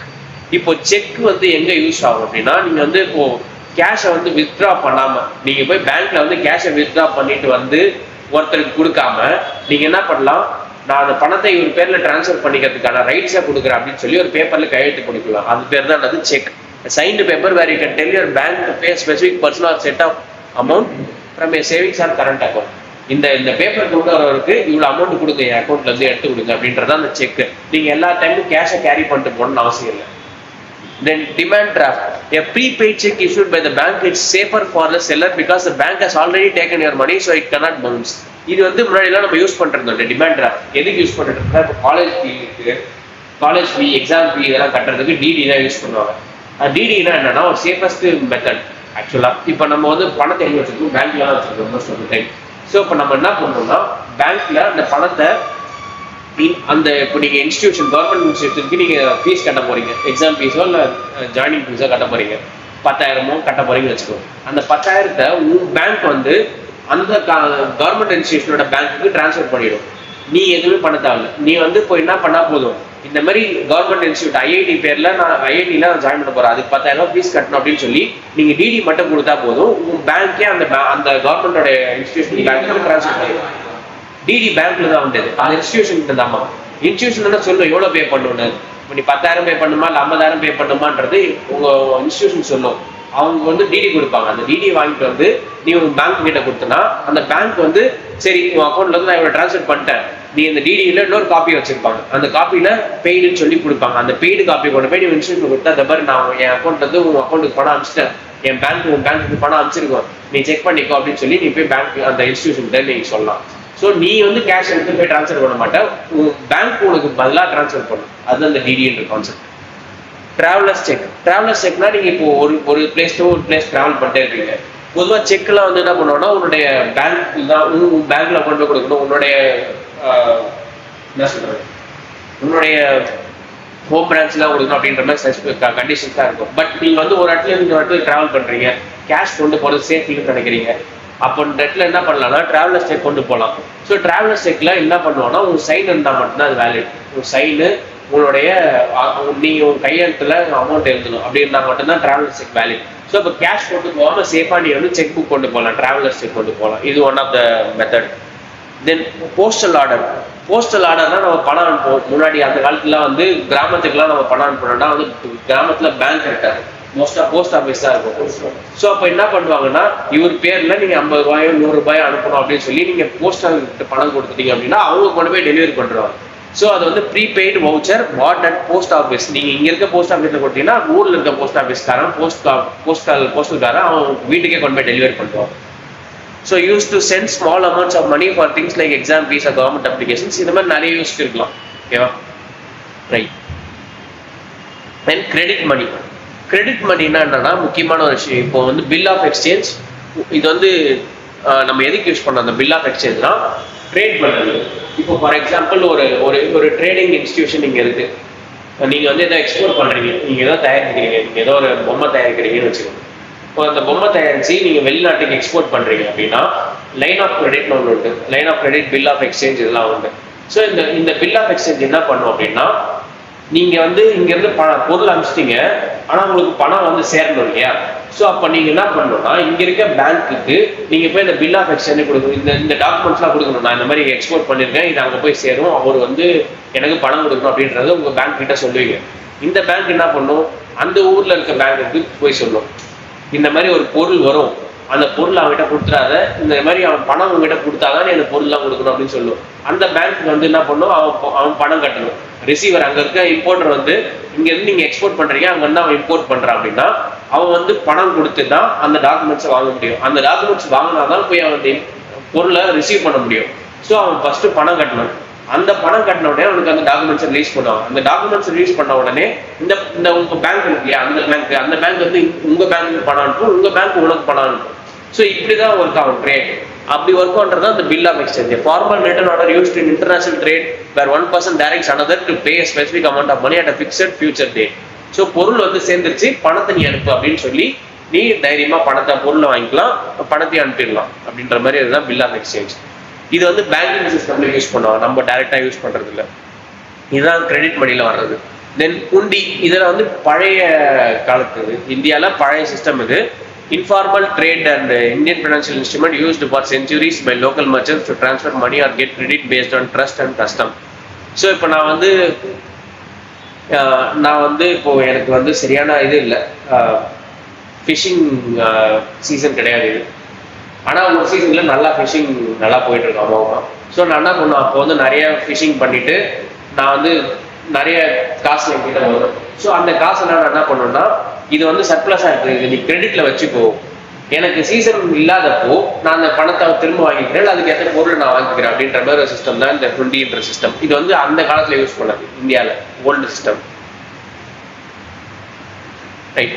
Next types of money இந்த இப்போ நம்ம பார்த்தோம் இல்லையா அக்செப்டபிள் மணி, இதுதான் வந்து எப்படி பிரிக்கிறாங்கன்னா ஃபிடியூஷரி மணி, கமர்ஷியல் பேங்க் மணி. ஃபிடியூஷரி மணினா not declared as legal tender by the government, value depends on the confidence shown by the acceptor. So இது நீ வாங்கியே ஆகணும் அப்படின்றது அர்த்தம் கிடையாது. செக்கு, டிடி இதெல்லாம் பார்த்தோம் இல்லையா, அதெல்லாம் வந்து ஃபிடியூஷரி மணி, பேங்க் மணி. இன்னொன்று கமர்ஷியல் பேங்க் மணி, இதுதான் வந்து என்னது created by banks under fractional reserve system. Is a debt generated by banks which can be exchanged for money. So இது ரொம்ப முக்கியம், அந்த கமர்ஷியல் பேங்க் மணின்றது. இது எப்படி ஒர்க் ஆகுது நம்ம புரிஞ்சுக்க எக்ஸாம்பிள் வச்சு.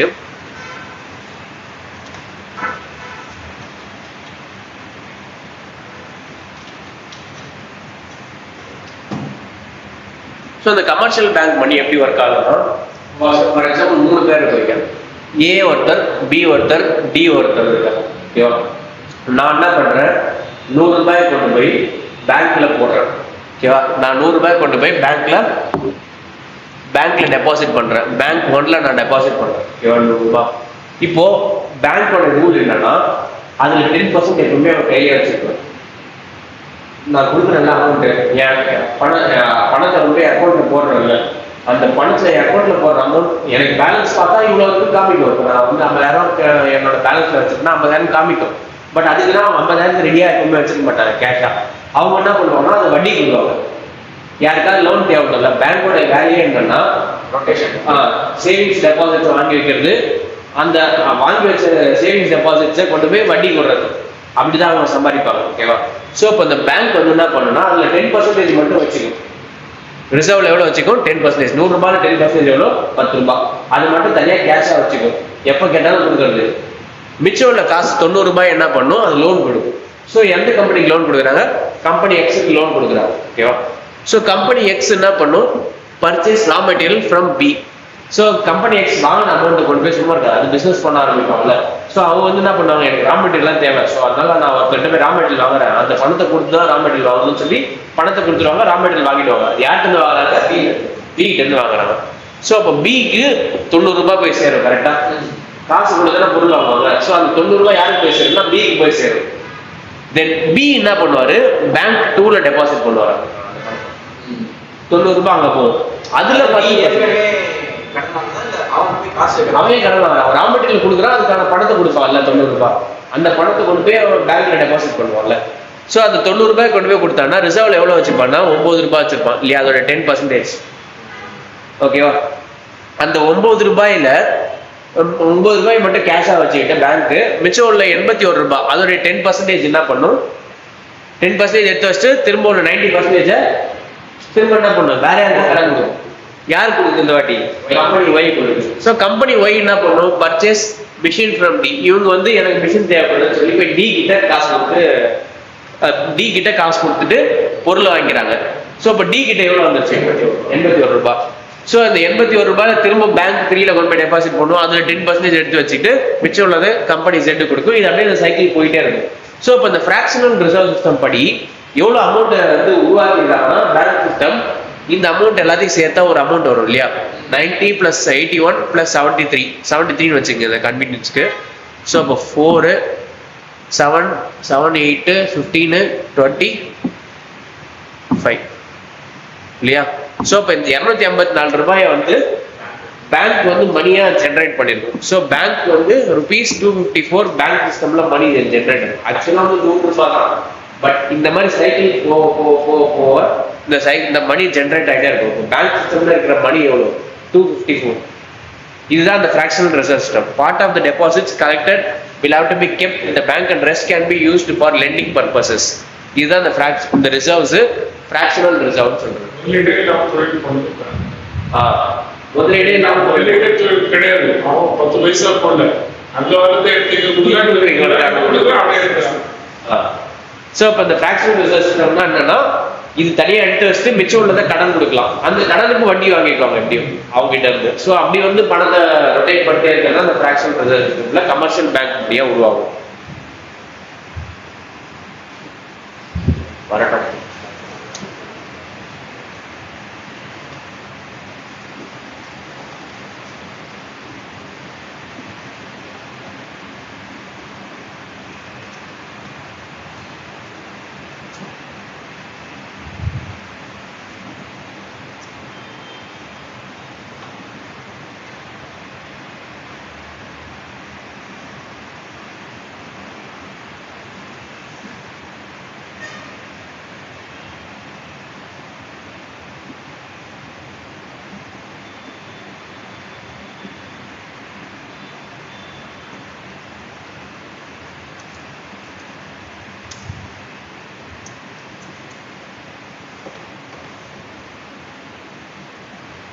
இவ்வளவு பணத்தையும் அவன் எப்படி ரொட்டேஷன் பண்ணான்? ஆனா இவ்வளவு முதலீட்டையும் அவன் எப்படி வச்சிருக்காரு? அதாவது பேங்க் லோன்ன்றது பாத்தீங்கன்னா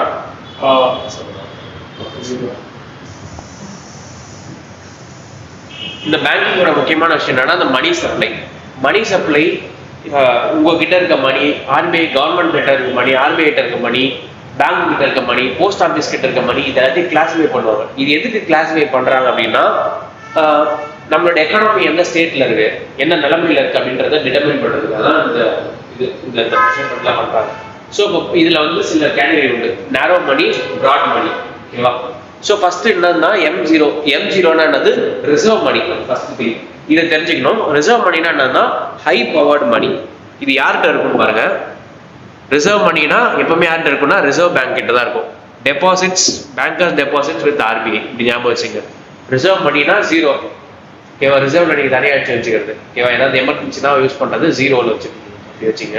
அந்த ரிசர்வ் மணி யார்கிட்ட இருக்குன்னா ரிசர்வ் பேங்க் கிட்ட இருக்கும். ஸோ இட் இன்க்ளூட்ஸ் கரன்சி இந்த சர்க்குலேஷன் இருக்கு currency plus bankers deposit with RBI. பேங்க்ல வந்து நீங்க கேட்டீங்களா இப்போ எக்ஸ்ட்ராக்கான பணம் என்ன பண்ணுவாங்கன்னா ஆர்பிஐ கொடுத்து வைப்பாங்க, அதுக்கு ஒரு வட்டி கொடுப்பாங்க ஆர்பிஐ. ஸோ அதுதான் வந்து bankers deposit with RBI and other deposits with RBI. So இப்போ ஆர்பிஐ கிட்ட இருக்க மணி தான் என்னது? Reserve money. அதுதான் என்னது? M0, ஓகேவா? It is the base for further money creation இந்த பேங்கிங் சிஸ்டம். இதுதான் வந்து அடிப்படை. இதுக்கப்புறம் M0க்கு அப்புறம் என்ன வரும்னா M1 வரும். M1 தான் என்ன சொல்லுவாங்க? நேரோ மணி. ஏன் இது நேரோ மணினா இது அப்படியே பெருசாயிட்டே போகும். ரிசர்வ் மணி, நேரோ மணி, அப்புறம் பிராட் மணி வரும். இது வந்து நேரோனா என்னது? ஒரு இதெல்லாம் இருக்கிறது, பிராட்னா பெருசா இருக்கிறது. நேரோ மணினா லிக்விடிட்டி கம்மியா இருக்கும். லிக்விடிட்டினா என்னன்னா பணப்புழக்கம் தான் லிக்விடிட்டின்னு சொல்லுவாங்க. இது எக்ஸாம்பிள் எப்படி பொறுத்துக்கலாம்னா எவ்வளோ கேஷ் இருக்கோ அவ்வளோ லிக்விட்னு சொல்லுவாங்க. இப்போ வந்து நீங்க 100 ரூபாய் இருக்கு, 100 ரூபாய்க்கு ஒருத்தான கோல்டு இருக்கு, இல்ல 100 ரூபாய்க்கு ஒருத்தான பொருள் இருக்கு ஒரு பக்கம். எதை நீங்க ஃபாஸ்டா யூட்டிலைஸ் பண்ண முடியும்? நீங்க போய் ஒரு பொருளை 100 ரூபாய்க்கு ஒருத்தான பொருளை கொண்டு போய் கொடுத்தா 100 ரூபாய்க்கு ஒருத்தான பொருள் அவன் கொடுப்பான திரும்ப கடையில, அவன் கேஷ் கொடுத்தாதான் கொடுப்பான். கோல்டு கூட நீங்க என்ன பண்ணி நீங்க போய் வித்தாதான் அந்த கேஷ் கிடைக்கும். அது கேஷ் என்ன பண்ணுமே நீங்க வாங்க முடியும். ஸோ இப்போ இதுல ஹையஸ்ட் லிக்விட் எது? கேஷ் தான். எப்பவுமே ஹையஸ்ட் லிக்விட் வந்து எதுனா கேஷ் தான், ஓகேவா? அதுக்கு இடையான லிக்விடிட்டி ஃபார்ம் வேறமே கிடையாது. நீங்க அக்கௌண்ட்ல வச்சிருந்தாலும் போய் அக்கௌண்ட்ல இருந்து டிராப் பண்ணிட்டு தான் வந்தாகும். ஸோ இப்போ எப்பவுமே வந்து ஹையஸ்ட் ஃபார்ம் ஆஃப் லிக்விட் தான் கேஷ் தான். ஸோ அந்த கேஷோடைய சர்க்குலேஷன் தான் இதெல்லாம். ஸோ இப்போ அந்த கேஷ் வந்து யார்கிட்ட இருக்குன்றதை பொறுத்து தான் அது வந்து நேரோ மணியா, பிராட் மணியா, யார்கிட்ட எவ்வளோ இருக்குன்றதை பொறுத்து தான் நீங்க எக்கனாமி டிசைட் பண்ண முடியும். ஸோ அப்போ அந்த M1 நேரோ மணினா இது யார்கிட்ட இருக்குன்னா high liquid transactional money consisting of currency with public. So நம்ம கிட்ட பப்ளிக் கிட்ட இருக்க கரன்சி தான் வந்து M1 நேரோ மணின்னு சொல்றாங்க. பிளஸ் டிமாண்ட் டெபாசிட்ஸ் இந்த பேங்கிங் சிஸ்டம். இந்த டிமாண்ட் டெபாசிட்ல என்ன அப்படின்னா நீங்க போய் பேங்க்ல நீங்க அக்கௌண்ட் வச்சிருக்கீங்க, நீங்க போய் பேங்க்ல என் அக்கௌண்ட்ல 50,000 ரூபாய் இருக்கு, எனக்கு இப்போ 50,000 ரூபாய் எடுத்து வை அப்படின்னா அவங்க எடுத்து வச்சாங்க. அதுதான் வந்து டிமாண்ட் டெபாசிட். இப்போ இதுவே வந்து இது வந்து எந்தெந்த அக்கௌண்ட்டுக்கெல்லாம் பொருந்தும்னா கரண்ட் அக்கௌண்ட், சேவிங்ஸ் அக்கௌண்ட் ரெண்டுத்துக்குமே பொருந்தும். சேவிங்ஸ் அக்கௌண்ட்ல உங்களுக்கு சில பர்சன்டேஜ் இன்ட்ரெஸ்ட் கிடைக்கும், கரண்ட் அக்கௌண்ட்ல அது கிடைக்காது. கரண்ட் அக்கௌண்ட் எதுக்குன்னா பிசினஸ் டிரான்சாக்ஷன் பண்றவங்க தான் கரண்ட் அக்கௌண்ட். சேவிங்ஸ் அக்கௌண்ட் எதுனா நம்ம நார்மலா ஜென்ரலா நம்ம யூஸ் பண்ற பணம் டிரான்சாக்ஷனும் பண்ணலாம். பட் அதே சமயம் உங்களுக்கு ஒரு இன்ட்ரெஸ்ட் வரும். பட் அந்த இன்ட்ரெஸ்ட் வந்து ரொம்ப கம்மியா இருக்கும் compare to FD, RDA compare பண்ண போது. சேவிங்ஸ் பர்சன்டேஜ்லாம் வந்து 2.7 அவ்வளோதான் இருக்கும் மேக்ஸிமம் இன்ட்ரெஸ்ட் ரேட்டு. அது ஃப்ளோட்டிங்லேயே இருந்துட்டு இருக்கும் அந்த மணி. இதெல்லாம் வந்து டிமாண்ட் டெபாசிட்னு சொல்லுவாங்க. நீங்க போய் கேட்டா அந்த பணத்தை அப்படியே உங்களுக்கு பேங்க் கொடுக்கும். அந்த மாதிரி விஷயம்லாம் தான் demand deposit. Then other deposits with RBI. இதெல்லாம் வந்து எது சொல்றாங்கன்னா M1ல சொல்றாங்க. ஸோ M1ன்றது நேரோ மணி. எதெல்லாம் இன்க்ளூட் ஆகுதுன்னு ஒரு சொல்லிருங்க. கரன்சி வித் பப்ளிக், பப்ளிக் கிட்ட இருக்க கரன்சி, நம்ம கிட்ட இருக்க currency plus demand deposit. Demand டெபாசிட்னா என்னது? நம்ம போய் கேட்டா நமக்கு கிடைக்கக்கூடிய உடனே கிடைக்கக்கூடிய கரன்சி தான் டிமாண்ட் டெபாசிட். இதே டைம் டெபாசிட் ஒன்று வரும், அதை பத்தி நான் சொல்றேன். Demand deposit with banking system. தென் என்ன சொல்றாங்க? Other deposits with RBI.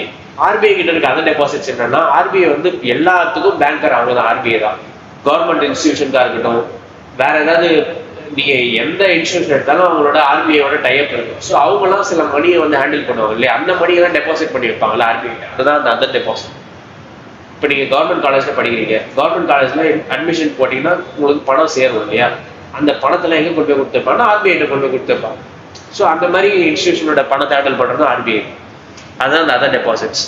தென் M1க்கு அப்புறம் M2க்கு வரும். M2ல என்னன்னா இதுல நீங்க பாத்தீங்களா M1ல என்ன நல்லா இருக்குன்னு, currency with public, demand deposit, current savings அக்கௌண்ட்ல இருக்கிற பணம் டிமாண்ட் டெபாசிட், அதர் டெபாசிட்ல இருக்கிற ஆர்பிஐ இருக்கிற அதர் டெபாசிட் இது எல்லாத்தையும் இன்க்ளூட் பண்ணி எதை எங்க இன்க்ளூட் பண்ணிக்கணும் savings deposit with post office savings bank so post ஆஃபீஸ்க்கு நீங்கள் அக்கௌண்ட் ஓப்பன் பண்ணலாம் யார் வேணா பேங்க் அக்கௌண்ட் ஓப்பன் பண்ணலாம் அந்த பேங்க் அக்கௌண்ட்ல பணம் போட்டு வைக்கலாம் அது வந்து சேவிங்ஸ் டெபாசிட்ல இருந்துச்சுன்னா அது M2ல ஆட் பண்ணிக்கலாம் புரியுதா சேவிங்ஸ் டெபாசிட்ஸ்னா டிமாண்ட்ல வந்துடும் சரிவா டிமாண்ட் தான் என்னன்னா உடனே உங்களுக்கு கிடைக்கக்கூடிய அமௌண்ட் ஓகேவா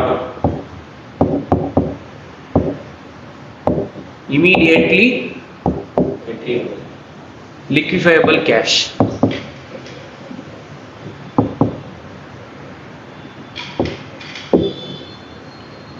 ஓகேவா இதை வந்து உடனே நீங்க மணியை மாத்தலாம் டிமாண்ட் டெபாசிட்ல இருக்கிறது இப்போ அடுத்தது M3 வரும் பிராட் மணினானது most important aggregate for policy analysis இதுதான் வந்து எந்த மணி வந்து மோஸ்ட் இம்பார்ட்டன்ட் இது வந்து ரொம்ப முக்கியம் கேள்வி கேட்கும் போது இப்படி கேட்பாங்க இப்போ நம்ம எந்த மணியை வந்து ஒரு எக்கனாமி டிசைட் பண்ணோம் அப்படின்னா M3 தான் எந்த மணி பேஸ் பண்ணி எந்த மணி வச்சு நீங்க எக்கனாமி டிசைட் பண்ணுங்க அப்படின்னு கேட்டா M3 தான் M1 கிடையாது M0 கிடையாது M1 கிடையாது M2 கிடையாது M4 ஒன்று இருக்கு அதெல்லாம் கிடையாது M3 தான் வந்து பெஸ்ட் இண்டிகேட்டர் ஃபார் எக்கனாமி இது வந்து எதை இன்க்ளூட் பண்ணுதுன்னா M1 இன்க்ளூட் பண்ணும்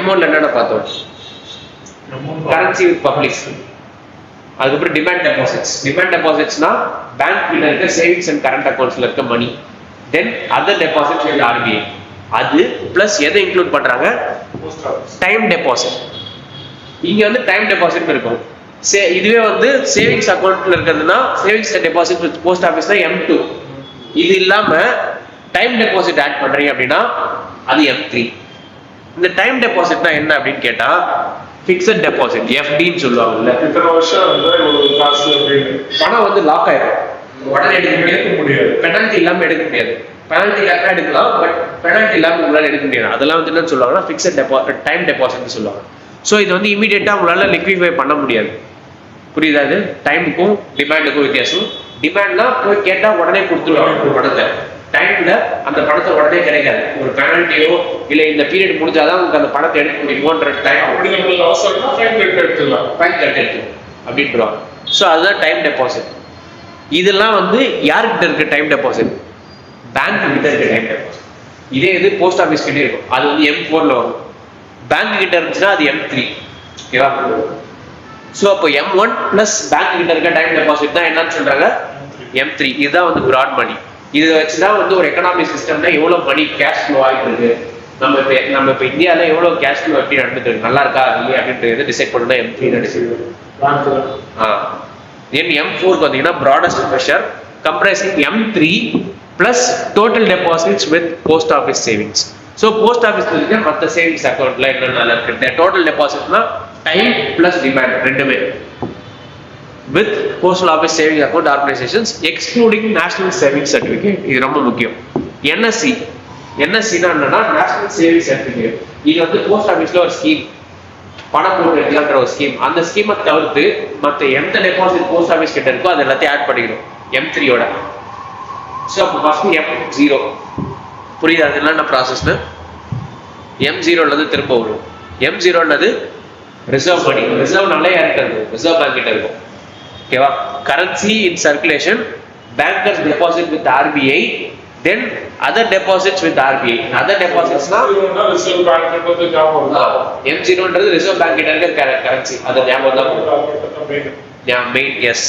M1 னா வந்துட்டு நம்மளோட savings account demand deposit okay உடனே கிடைக்கிற மாதிரி இருக்கிறது உடனே கேட்டாலே உடனடி இமிடியேட்டா கிடைக்கிற மாதிரி அதாவது சேவிங்ஸ் அக்கவுண்டா இருக்கலாம் இல்லைன்னா வந்துட்டு சேவிங்ஸ் அக்கவுண்ட் இன்னொன்று வந்துட்டு கரண்ட் அக்கவுண்டா இருக்கும் அதுவும் இல்லாம பப்ளிக் கிட்ட கரன்சி இதுவுமே வந்து உங்களுக்கு M1ல தான் வரும் நான் ஒரு காசு வச்சிருக்கேன்னா ₹100 கேஷ் வச்சிருக்கேன்னா அது M1ல தான் வரும் பப்ளிக் கிட்ட இருந்து கரன்சி ஓகேவா இதே RBI கிட்ட இருந்துச்சுன்னா அது M0 பப்ளிக் கிட்ட இருக்கிறது M1 அதுக்கப்புறம் சேவிங்ஸ் அக்கௌண்ட் கரண்ட் அக்கௌண்ட் எல்லாத்துலயும் இருக்கிறது M1 தென் அதுக்கப்புறம் என்ன சொல்றாங்க அதர் டெபாசிட்ஸ் வித் RBI அதுவுமே M1ல இன்க்ளூட் பண்றாங்க தென் M2 வந்தீங்கன்னா M1 பிளஸ் சேவிங்ஸ் போஸ்ட் ஆஃபீஸ்ல இருக்க சேவிங்ஸ் மட்டும் தென் M3 வந்தீங்கன்னா பிராட் மணி டெபாசிட் பண்ணி வைக்கிறது வந்துட்டு மியூச்சுவல் அந்த டைம் அந்த இயர் இது பண்ணி வைக்கிறது. எஃப்டி சிம்பிளா எஃப்டினா உங்களுக்கு எல்லாருக்கும் தெரியும் இல்லையா? எஃப்டினா வந்து டைம் லிமிட் இருக்கும். 5 வருஷத்துக்கு போடுறீங்கன்னா 5 வருஷம் கழிச்சு அந்த அமௌண்ட் எடுக்க முடியும், இல்ல 2 வருஷம் அது லாஸ் ஆகும் கண்டிப்பா. அது சேலஞ்ச். நீ வேணா எடுத்துக்கோ வேணா அப்படின்ட்டுவாங்க. ஸோ அப்போ மோஸ்ட் இம்பார்ட்டன்ட் அக்ரிகேட் பாலிசி இதை வச்சு தான் நீங்கள் டிட்டர்மைன் பண்ணுவீங்க இந்தியாவில் எப்படி மணி சப்ளை இருக்கு அப்படின்றத. தென் M1 + டைம் டெபாசிட் இல்லையா? அது நெக்ஸ்ட் M4 போஸ்ட் ஆஃபீஸ்ல இருக்க எல்லா டெபாசிட் டோட்டல் டெபாசிட் இது எதோட ஆட் பண்ணும்? M3 ஓட ஆட் பண்ணும். M2 வந்து M1 ஓட ஆட் பண்ணும். M3 M1 ஓட ஆட் பண்ணும். M4 வந்து M3 ஓட ஆட் பண்ணும். ஓகேவா? முன்னாடி என்ன இருக்குது அது கூட ஆனா M3 வந்து M1 ஓட ஆட் பண்றோம். இங்க பாருங்க M3 வந்துட்டு என்னன்னா M1 ஓட ஆட் பண்ணனும். M3 வந்து ஃபிக்ஸ்டுன்னும் போது நம்ம பேங்கோட ஆட் பண்ணிக்கிறோம் அவ்வளவுதான். அது RBI ஓட அப்படிதானே? M3 வந்து M1 ல இருக்கிறதுக்கு அப்புறம் போஸ்ட் ஆபீஸ் தனியா பிரிக்கிறோம் இல்லையா? சாரி பேங்க் வந்து டைம் டெபாசிட் சரியா பிரிக்கிறோம். டைம் டெபாசிட் முன்னாடி M2 வந்து என்னது? சேவிங்ஸ்னா டிமாண்ட்ல வந்துடும். இது வந்து டைம். M3ன்றது டைம் டெபாசிட். டைம் டெபாசிட்ல FD இதெல்லாம் வந்துடும். M4 M3 ஃபாலோ பண்றது டோட்டல் டெபாசிட்ஸ். NSE கிடையாது இதுல, எக்ஸ்க்ளூடிங் NSE இன்க்ளூட் பண்ணக்கூடாது எதுலையுமே. நேஷனல் சேவிங்ஸ் சர்டிஃபிகேட் எதுலையுமே இன்க்ளூட் ஆகாது. இதுதான் ப்ராடஸ்ட் மணி. இது வந்து ப்ராட் மணி. இது நேரோ மணி.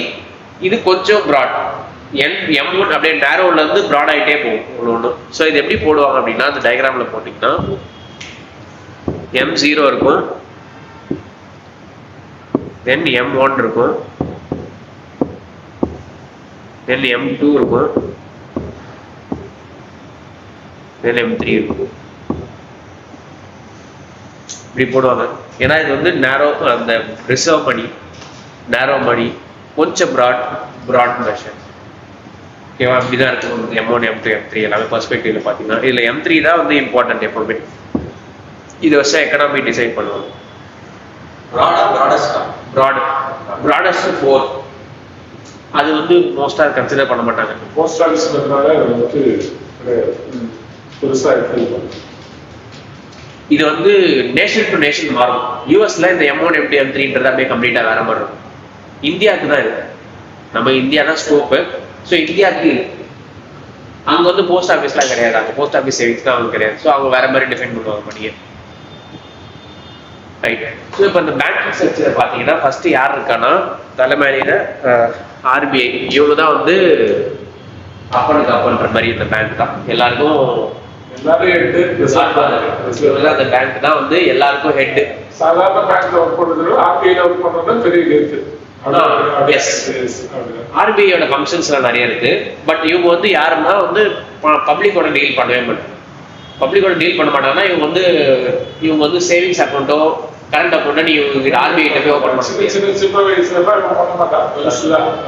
நிறைய சம்பவம் தான் பண்ணுவாரு. ஸோ இப்போ இவங்க வந்து யார்கிட்ட அந்த பொறுப்புலாம் கொடுத்துருவாங்க? கமர்ஷியல் பேங்க் கிட்ட கொடுத்துருவாங்க.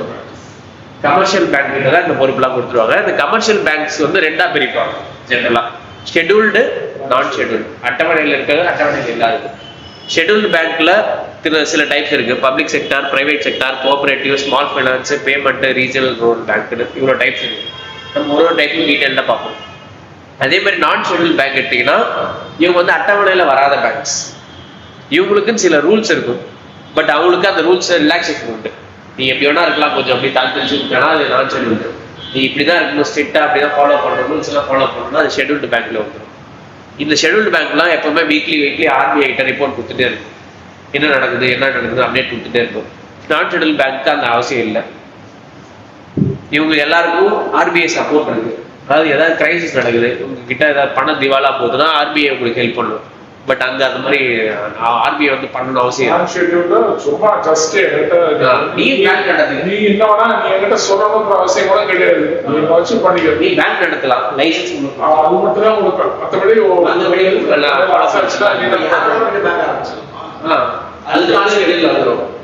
அதுக்கு ரூல்ஸ் இருக்கு. அப்படி கிடையாது. நீ ஷெட்யூல்டு பேங்க் ஓபன் பண்ணலாம். பிரைவேட் செக்டார்லாம் இருக்கு. பிரைவேட் செக்டார் ஷெட்யூல்டு பேங்க்ல தான் இருக்கு. HDFC, ICICI, ஆக்சிஸ் பேங்க் எல்லாமே பிரைவேட் செக்டார். அதெல்லாம் ஷெட்யூல்டு தான். ஆனா அவங்களும் ரிப்போர்ட் பண்ணியாகும் RBI. ஏன்னா எக்கனாமிக் சிஸ்டம் கொலாப்ஸ் ஆகிடுங்க. நீ ஏதாவது பேங்க் திவாலா போச்சு, HDFC திவாலா போச்சுன்னா பெரிய எக்கனாமிக் கிராஷ் நடக்கும். One of the most important bank SBI-ன்றது வந்துட்டு பப்ளிக் செக்டர் பேங்க்ல. பப்ளிக் செக்டர் SBI வரும்.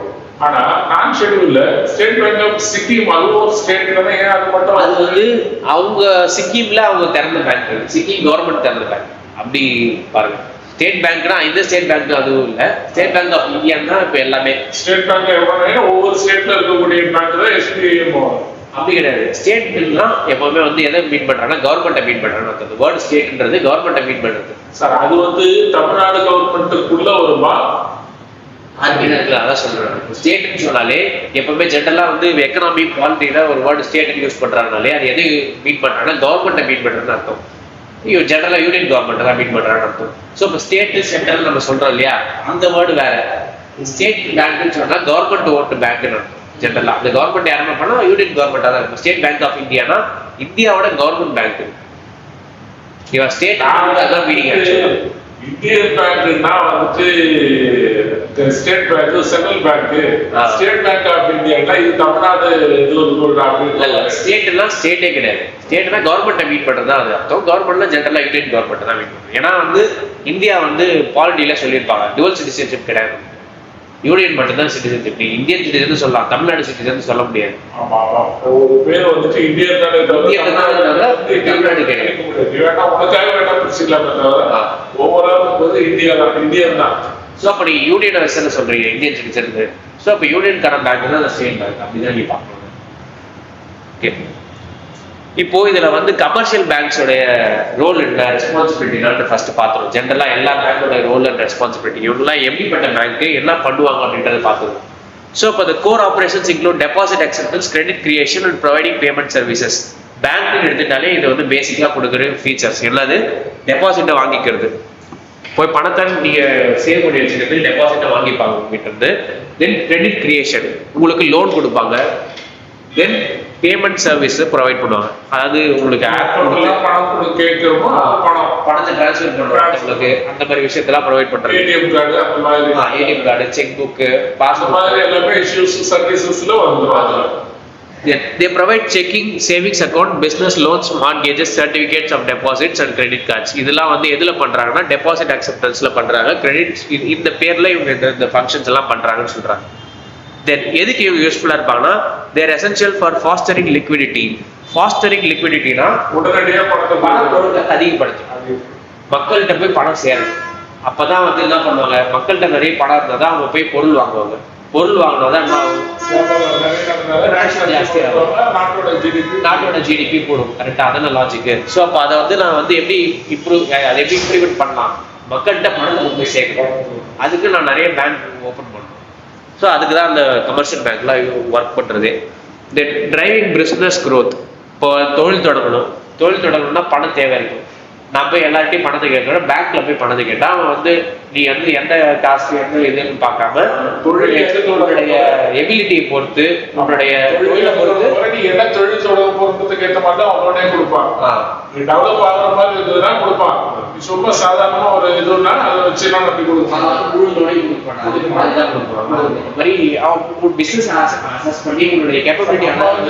கேட்டாலே நம்ம என்ன பண்றோம், நம்ம ஏற்கனவே என்ன பண்ணிட்டு இருந்தோம், நம்மளால முடியுமா முடியாத முன்னாடியே முடிவு பண்ணிடலாம். ஸோ அதுக்கேற்ற மாதிரி தான் நம்ம வந்து சாதாரண ஒரு கடையை ஆரம்பிக்க போறோம் அப்படின்னா லோன் கொடுக்க மாட்டாங்க. இல்லைங்க அப்படின்னு டிரான்சாக்ஷன்ஸ் பார்ப்பான், நம்மளுடைய டிரான்சாக்ஷன்ஸ் பார்ப்பான். நம்மளுடைய அக்கௌண்ட்ல என்னென்ன டிரான்சாக்ஷன் இவனால வந்துட்டு 500 1000க்குள்ள டெய்லி டிரான்சாக்ஷன் பண்ணிக்கிறானா, செக்யூரிட்டி பேஸ்டு அசட் இருந்ததுன்னா பிரச்சனை இல்லை. அசட் இருந்ததுன்னா எடுத்து வந்து கொடுங்க, நான் லோன் கொடுக்குறேன் அப்படின்னு சொன்னாங்க. அது வந்துட்டு அவனுக்கு சேஃப்டி தான். ஏன்னா எந்த இதுவும் பிரச்சனை இல்லை. அவனா அசட்டை வந்து லிக்விட் ஆகிட்டு அசட்டே இல்லாம லோன் கொடுக்குறவனும் இருக்கிறான். நம்மளுடைய டிரான்சாக்ஷன்ஸ் வச்சு பார்த்து கொடுக்குறவனும் இருக்கிறாங்க. ஷேர்ஸ் பேஸ் பண்ணி லோன் கொடுப்பாங்க. ஆமா, உங்களோட எபிலிட்டி பொறுத்து. இது இப்போ வந்து இதுக்கு முன்னாடி எப்படி இருந்துச்சுன்னா இவங்களுக்குலாம் பணம் கடன் கொடுக்க மாட்டேன், இந்த மாதிரி ஆளுங்களுக்கு கடன் கொடுக்க மாட்டேன் அப்படிலாம் இருந்துச்சு இல்லையா. ஸோ இந்த விஷயத்தை எலிமினேட் பண்ணி ஆகும். இந்த காஸ்ட் அண்ட் இது விஷயத்தை எலிமினேட் பண்ணி ஒன்று கொடுத்துட்டே இருக்காரு சார். அது எப்படி சார் அவன் சமாளிக்கிறான்?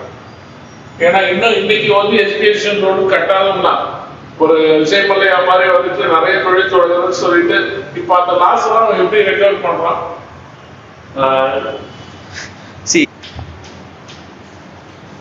சரி, இப்போ வந்து எதுக்கு அந்த பேங்க் ஒர்க் ஆகுதுன்னா, then fostering liquidity, business growth, managing cash flow.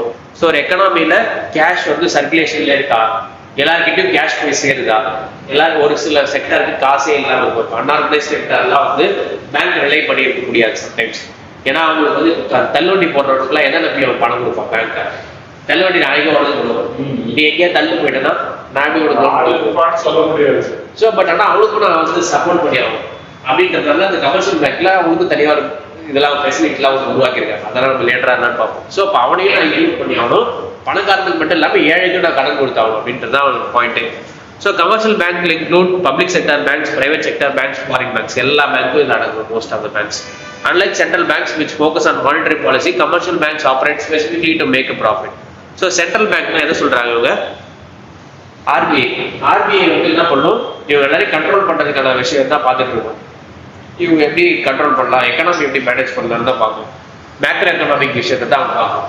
இந்த மாதிரி கடன் கொடுக்கறது, கடன் வாங்குறது, யார் கடன் கொடுக்கலாம், யாருக்கு கடன் கொடுக்க கூடாது அப்படின்றதுலாம் யார் பார்த்துப்பாங்க? கமர்ஷியல் பேங்க்ஸ் பார்த்துக்கும். ஸோ இவங்களோட எண்ணமே என்னது? ப்ராஃபிட் தான். வட்டி கொண்டு சம்பாதிக்கிறது தான் இவங்களோட வேலையே. ஓகேவா? இன்ட்ரெஸ்ட் கொடுக்கறது, இன்ட்ரெஸ்ட் வாங்குறது, இதுதான் இவங்களோட வேலையே. Then commercial banks perform two main functions. இதை வந்து ரெண்டா பிரிப்பாங்க, பிரைமரி, செகண்டரின்னு பிரிப்பாங்க. பிரைமரி ஃபங்க்ஷன்ஸ் என்னன்னா, ஒரு பேங்க் வந்து இது வந்து ஒரு பேங்க்னு சொல்லிட்டா அந்த பேங்க்குக்கு இதெல்லாம் வந்து ஒரு பேசிக்கான விஷயம். Essential for survival and existence of bank. இதெல்லாம் பண்ணாதான் அது பேர் பேங்க் அப்படின்னு சொல்றது அந்த பிரைமரி ஃபங்க்ஷன்ஸ். என்னென்னா அக்செப்டிங் டெபாசிட்ஸ். ஸோ ஒரு பேங்க் சொன்னா என்ன பண்ணும், டெபாசிட் அக்செப்ட் பண்ணும். அப்படி இருந்தால் தான் அது பிரைமரி பேங்க். டெபாசிட் அக்செப்ட் பண்ணணும்னா அது என்ன வேணா இருக்கலாம், சேவிங்ஸ் டெபாசிட்டா இருக்கலாம், கரண்ட் அக்கௌண்ட் டெபாசிட்டா இருக்கலாம், எஃப்டியா இருக்கலாம், ஃபிக்ஸட் டெபாசிட்டா இருக்கலாம், ரெக்கரிங் டெபாசிட்டா இருக்கலாம். சேவிங்ஸ் டெபாசிட்னா நீங்க ஜெனரலாக பணத்தை போட்டு இப்போ எல்லாரும் பொருள் வாங்க போறீங்கன்னா கார்டை ஸ்வைப் பண்ணிட்டோ இல்லை யூபிஐ கேஷ் பே பண்ணிட்டோ வரலாம், இல்ல அக்கௌண்ட்ல பணத்தை ட்ராப் பண்ணிக்கலாம். இப்போ வேணும் கரண்ட் அக்கௌண்ட்னா உங்களுக்கு இன்ட்ரெஸ்ட்லாம் வராது, பணத்தை போடலாம் எடுக்கலாம், எப்போனா பணத்தை போடலாம், எப்போனா பணத்தை எடுக்கலாம், எவ்வளோனா பணத்தை எடுக்கலாம், எவ்வளோனா பணத்தை போடலாம். ஓகேவா? இன்ட்ரெஸ்ட்லாம் வராது. ஃபிக்ஸட் டெபாசிட்ல பணத்தை போட்டுட்டு இவ்வளோ இயர்ஸ் வெயிட் பண்ணணும் அப்படின்ற மாதிரி, அதுவுமே பேங்கோட ஒரு ஃபெசிலிட்டி தான். RD, recurring deposits. நீங்க மாசம் பணம் கொடுக்குறீங்க, 5 லட்சம் 10 லட்சம் இல்லை எப்படில போற அளவுக்கு, ஆனா மாசம் 10,000 கொடுக்குற அளவுக்கு எனக்கு கெப்பாசிட்டி இருக்கு அப்படின்னா ரெக்கரிங் டெபாசிட்ல போடலாம். ஸோ அது ஒரு பெரிய அமௌண்ட் தான் வந்து நிற்கும். அந்த பெரிய அமௌண்ட் 5 இயர்ஸோ இல்லை 10 இயர்ஸோ கழிச்சு நீங்க எடுத்துக்கலாம். இதெல்லாம் வந்து ப்ரொவைட் பண்ற ஃபெசிலிட்டி வந்து யாரோட வேலைன்னா பிரைமரி பேங்க். ஓகேவா? பிரைமரி பேங்க்ல கேட்டகரைஸ் பண்றாங்க அப்படின்னா இதெல்லாம் அந்த ஃபெசிலிட்டி தான் இருக்கும் அவங்க கிட்ட. தென் வேற என்ன கொடுக்குறாங்க பாருங்க, லோன் கொடுக்கலாம், அட்வான்சிங் லோன்ஸ். ஸோ இப்போ யாருக்கெல்லாம் லோன் தேவைப்படுது அப்படின்றத பார்த்து லோன் கொடுக்கறது. இதுல வந்து சில ஃபீச்சர்ஸ்லாம் இருக்கு. Over draft facility. இந்த ஓவர் டிராஃப்ட் ஃபெசிலிட்டி என்னன்னா, சேலரி வாங்குறவங்களுக்கு, பிசினஸ் பண்றவங்களுக்கு திடீர்னு வந்து கேஷ் ஷார்டேஜ் ஆகுது. இப்போ 50,000 பொருள் என்கிட்ட 45,000 தான் இருக்கு, நான் 50,000 பொருள் எப்படி வாங்கினது எனக்கு லாபம் அப்படின்னு சொல்லிட்டு நீங்க என்ன பண்ணலாம், அந்த 5,000 வெயிட் பண்ணிட்டு இருக்கலாம். அடுத்த மாசம் நம்மள வெயிட் பண்ணிட்டு இருக்க. ஸோ அப்போ நீங்க என்ன பண்ணலாம்னா, ஓவர் டிராஃப்ட் ஃபெசிலிட்டிக்கோ அந்த பேங்க்ல போயிட்டு எனக்கு அந்த 5,000 கொடு, அடுத்த மாதம் சம்பளம் வரும்போது பிடிச்சிக்க அப்படின்னு சொல்லிட்டு இன்ட்ரெஸ்டோட நீ பிடிச்சிக்க அப்படின்னு சொல்லிட்டீங்கன்னா இந்த ஓவர் டிராஃப்ட் ஃபெசிலிட்டி யூஸ் பண்ணி நான் அந்த 5,000 வித்ரா பண்ணி நீ அந்த பொருளை வாங்கிக்கலாம். So extra cash, small amount தான், பெரிய லோன் கிடையாது, ஸ்மால் அமௌண்ட்லாம் தேவைப்படும் போது எடுத்துக்கிட்டு தான் அந்த ஓவர் டிராஃப்ட் ஃபெசிலிட்டின்றது. தென் கேஷ் கிரெடிட், லோன் கொடுக்கறது. ஸோ பர்சனல் லோன் வாங்குறது, ஹோம் லோன் வாங்குறது, இந்த மாதிரி விஷயத்தெல்லாம் நீங்கள் வாங்கிக்கலாம், அவைல் பண்ணிக்கலாம். Then discounting bills of exchange. Discounting bills of எக்ஸ்சேஞ்ச்னா இப்போ கடன் பத்திரம்னு சொல்லுவாங்க இல்லையா, கடன் பத்திரத்துக்கு அகேன்ஸ்டா வந்து பணமா மாத்திக்கிறது. அதாவது இவங்க எனக்கு ட்ரேட் பில்ஸ்னா கடன் பத்திரம் தான் எப்படி சொல்றது, அது வந்து மார்கேஜ் லோன் சொல்லுவாங்க. பாலிசி எல்லாம் போட்டு 7 வருஷத்துக்கு ஒரு முறை பாலிசி அப்படின்ற மாதிரி போட்டு வச்சிருக்காங்க. அதுக்கு ஆக்சுவலா எல்ஐசி இருக்குல்ல, அதுக்கு அகேன்ஸ்டாவும் லோன் வாங்கிக்கலாம். நீங்க எல்ஐசி பாலிசி போட்டிருக்கீங்க அப்படின்னா அதுக்கு அகேன்ஸ்டாவும் லோன் கொடுப்பாங்க. ஸோ இந்த மாதிரி விஷயத்துக்கு அகேன்ஸ்டா நீங்க கேஷ் வாங்கிக்கலாம். உங்க பேர்ல உங்களுக்கு ஒரு அமௌண்ட் வரப்போகுது, அதுக்கு இப்பவே நீங்க கேஷ் வாங்கிக்கிறீங்க. ஓகேவா? தென் இன்னொரு செகண்டரி ஃபீச்சர்ஸ் என்னன்னா பேங்க்குக்கு இதெல்லாம் வந்து ஆட் ஆன்ஸ் மாதிரி, இதெல்லாம் இருக்குன்னு அவசியம் இல்லை, இருந்தா பெட்டர் அப்படின்ற மாதிரி விஷயம் தான் இருக்கலாம். Value added services that enhance customer experience. So ஒரு பேங்க், பிரைமரி பேங்க்னா என்னன்னா நம்ம பார்த்தோம், பிரைமரி பேங்க்னா ஃபர்ஸ்ட் டெபாசிட் அக்செப்ட் பண்ணணும், லோன் கொடுக்கணும். இதுதான் பிரைமரி பேங்கோட 2 இம்பார்ட்டன்டான வேலை. தென் இதெல்லாம் ஆட் ஆன்ஸ். செகண்டரி பேங்க்ல என்னன்னா இது வந்து எக்ஸ்ட்ராவா கொடுக்குற ஃபீச்சர், இது இருந்தா பெட்டர், இல்லைனாலும் ஓகே. என்ன அப்படின்னு பார்த்தீங்கன்னா agency services. Bank act as agency for customers. So bank உங்களுக்கு பிகாஃப் of you bank does job, உங்களை ரெப்ரசென்ட் பண்ணும். எந்த இடத்துலனா collection and payment, collecting cheques, dividends and paying bills. இப்போ நீங்கள் ஷேர்ல இன்வெஸ்ட் பண்ணுறீங்க அப்படின்னா அந்த ஷேர் கம்பெனி வந்து இப்போ நீங்கள் டிசிஎஸ் கம்பெனியில் இன்வெஸ்ட் பண்ணுறீங்க, டாடா பேர்ல இன்வெஸ்ட் பண்ணிருக்கீங்க, அவங்க வந்து என்ன பண்ணுவாங்கன்னா ப்ராஃபிட் வந்துச்சுன்னா அதை பிரித்து ஷேர் ஹோல்டர்ஸ் கொடுப்பாங்க. அப்போ அந்த டிவிடெண்ட்னு ஒன்று கொடுப்பாங்க, அதான் டிவிடெண்ட். அந்த ஷேர் ஹோல்டர்ஸ்க்கு கொடுக்குற ப்ராஃபிட் தான் டிவிடெண்ட். அந்த டிவிடெண்ட் எல்லாம் கலெக்ட் பண்ணணும்ல, ஸோ பேங்க் இதுவாக கலெக்ட் பண்ணி உங்கள் அக்கௌண்ட்ல போட்டுரும். உங்களுக்கு வரக்கூடிய டிவிடெண்டை பேங்க் கலெக்ட் பண்ணி உங்கள் அக்கௌண்ட்ல போட்டுரும். தென் கலெக்டிங் செக்ஸ். ஸோ நீங்கள் செக் எங்கேயாவது கொடுத்துட்டு வரீங்க அப்படின்னா, இப்போ யார் பேர்ல நீங்கள் யாருக்காவது பணம் கொடுக்குன்னு சொல்லி செக் புக்கில் கையெழுத்து போட்டு வரீங்க, அதெல்லாம் யார் ப்ராசஸ் பண்ணி வரணும்? பேங்க் தான் ப்ராசஸ் பண்ணி வரணும். ஸோ செக்லாம் செகண்டரி இல்லைன்னா வச்சுக்க, டெபாசிட் ஆனால் பிரைமரி, செக்லாம் செகண்டரி தான், எக்ஸ்ட்ரா ஃபீச்சர்ஸ். முக்கியத்துவம் எது கொடுக்குறோம்? கேஷ். ஸோ அதெல்லாம் வந்து பிரைமரியா வர்றது டெபாசிட்ல மட்டும் தான். செகண்டரி தான் எக்ஸ்ட்ராவா வர்றது அந்த செக்லாம். தென் பேயிங் பில்ஸ். இப்போ வந்து பேங்க் ஆப்ல இருந்தே நீங்க பே பண்ணிடலாம். அதாவது மாசம் மாசம் ரெண்ட், மாசம் மாசம் எலக்ட்ரிசிட்டி பில்லாம் நீங்க பேங்க்கே நீயே கட்டிட, அது எனக்கு ஒரு வேலை தான், எக்ஸ்ட்ரா வேலை நீயே கட்டிடணும். ஸோ அது பேங்கே பண்ணிவிடும் இப்போலாம் மோஸ்ட்டாக. இதில் வந்து பாரத் பேன்னு ஒரு சிஸ்டம் இருக்குது, அது வந்து அதில் நீங்கள் போட்டு வச்சிட்டிங்கன்னா பில் ஜென்ரேட் ஆச்சுன்னா பேங்கே உங்களுக்கு இதுவாக பே பண்ணிடும். தென் ஜென்ரல் யூட்டிலிட்டி சர்வீசஸ் என்னென்ன ஆஃபர் பண்ணுறாங்க? Safe deposit lockers. ஸோ லாக்கர்ஸில் ஒரு ஃபெசிலிட்டி அவைல் பண்ணிக்கலாம். நீங்கள் உங்ககிட்ட நகை நிறைய இருக்குது, பட் ஆனால் உங்கள் ஏரியா வந்து கொஞ்சம் ட்ரிக்கியான ஏரியா, அங்கே வந்து உங்களோட நகை இன்ட்ரெஸ்ட்ல ஃபீ, அதுக்கு ஒரு ஃபீ வச்சிருப்பாங்க. அது வந்துட்டு லாக்கர்ல இருக்கு, சேஃப்டி கிடையாது, நான் வச்சிடறேன் மாதிரி. அதுக்கு அவன் முன் பணம் எல்லாம் கொடுக்க மாட்டான், அவன் வச்சுட்டு பாதுகாக்கிறது நம்மளுக்கு வந்து கலெக்ட் பண்ணிப்போம். அந்த ஃபீ வந்து ஃபீ கலெக்ட் பண்ணிக்குவோம், பட் அதுக்கு வந்து ஒரு கேரண்டி கொடுப்பாங்க. ஆனால் கேரண்டி வந்து எவ்வளோ இருக்குன்னா ஒரு 5 lakhs வரைக்கும் தான் கேரண்டி. இப்போ வந்து நகையோட மதிப்பு 10 lakhsனா 5 lakhs கொடுப்போம், தொலைஞ்சு போச்சுன்னா அப்படின்பாங்க. ஃபுல் அமௌண்ட் கொடுக்க மாட்டாங்க. அது 5 லட்சம் தான் பேங்க் சைடுல இருக்கு. 10 லட்சம் மதிப்புக்கு 5 லட்சம், 10 லட்சம் மதிப்புனா 5 லட்சம் தருவாங்க. நகையோட விலைப்பே 3 லட்சம் தானா 3 லட்சத்துக்கு கொடுத்துருவாங்க. ஓகேவா? ஸோ அந்த மாதிரி விஷயம் தான் ஆஃபர் பண்ணுவாங்க. செகண்டரி தான் இது எல்லாமே. இதெல்லாம் இருக்கணும்னு அவசியம் இல்லை, பட் இருக்கு அப்படின்னா அதெல்லாம் செகண்டரியில் வந்துடும். So foreign exchange dealings. இங்கே வந்து நீங்கள் பணத்தை வந்து வெளிநாட்டுக்கு ட்ரேட் பண்ணுறது இருக்கும், வெளிநாட்டுக்கு பணம் இங்கே அனுப்புறது, அந்த விஷயம் தான் ஃபாரெக்ஸ்ன்னு சொல்லுவாங்க, foreign exchange. Then issuing cards and travellers cheque. So cheque ரிலேட்டடாக வந்தாலே செகண்டரி தான். ஓகேவா? செக்லாம் வந்து எக்ஸ்ட்ரா ஃபீச்சர்ஸ் தான். Then card, debit card, credit card, இதெல்லாம் வந்து செகண்டரி ஃபீச்சர்ஸ் தான். பிளெயினாக வந்து எப்போவுமே பேங்க்னா வந்து காசை போய் நேரில் போய் எடுக்கிறது, நேரில் போய் வாங்குறது அப்படிதான் இருந்துச்சு. இப்போ தான் வந்து கார்டு ஃபெசிலிட்டிலாம் வந்துச்சு, அதெல்லாம் செகண்டரி ஃபீச்சர்ஸ் இருந்தால். தென் லெட்டர்ஸ் ஆஃப் கிரெடிட். ஸோ இதான் நான் சொன்னேன் இல்லையா, இங்கேருந்து லெட்டர் ஆஃப் கிரெடிட் கொடுக்குறது. ஃபாரின்ல நான் எக்ஸ்போர்ட் இம்போர்ட் பண்ணுறேன்னா இங்கேருந்து லெட்டர் ஆஃப் கிரெடிட் கொடுத்தனா அந்த பேங்க் வந்து கலெக்ட் பண்ணி அமௌண்ட்டை என் பேங்க் அனுப்பிச்சிடும் அப்படின்ட்டு தான் லெட்டர் ஆஃப் கிரெடிட்ன்றது. இதெல்லாம் செகண்டரி ஃபீச்சர்ஸ். ஸோ பிரைமரி ஃபீச்சர்ஸ்னா எதை சொல்றாங்கன்னு பார்த்துக்கணும். ஒரு அடி டெபாசிட் அக்செப்ட் பண்ணுறது, லோன் கொடுக்கறது, பேங்க் இதுக்காக தான் இருக்கு.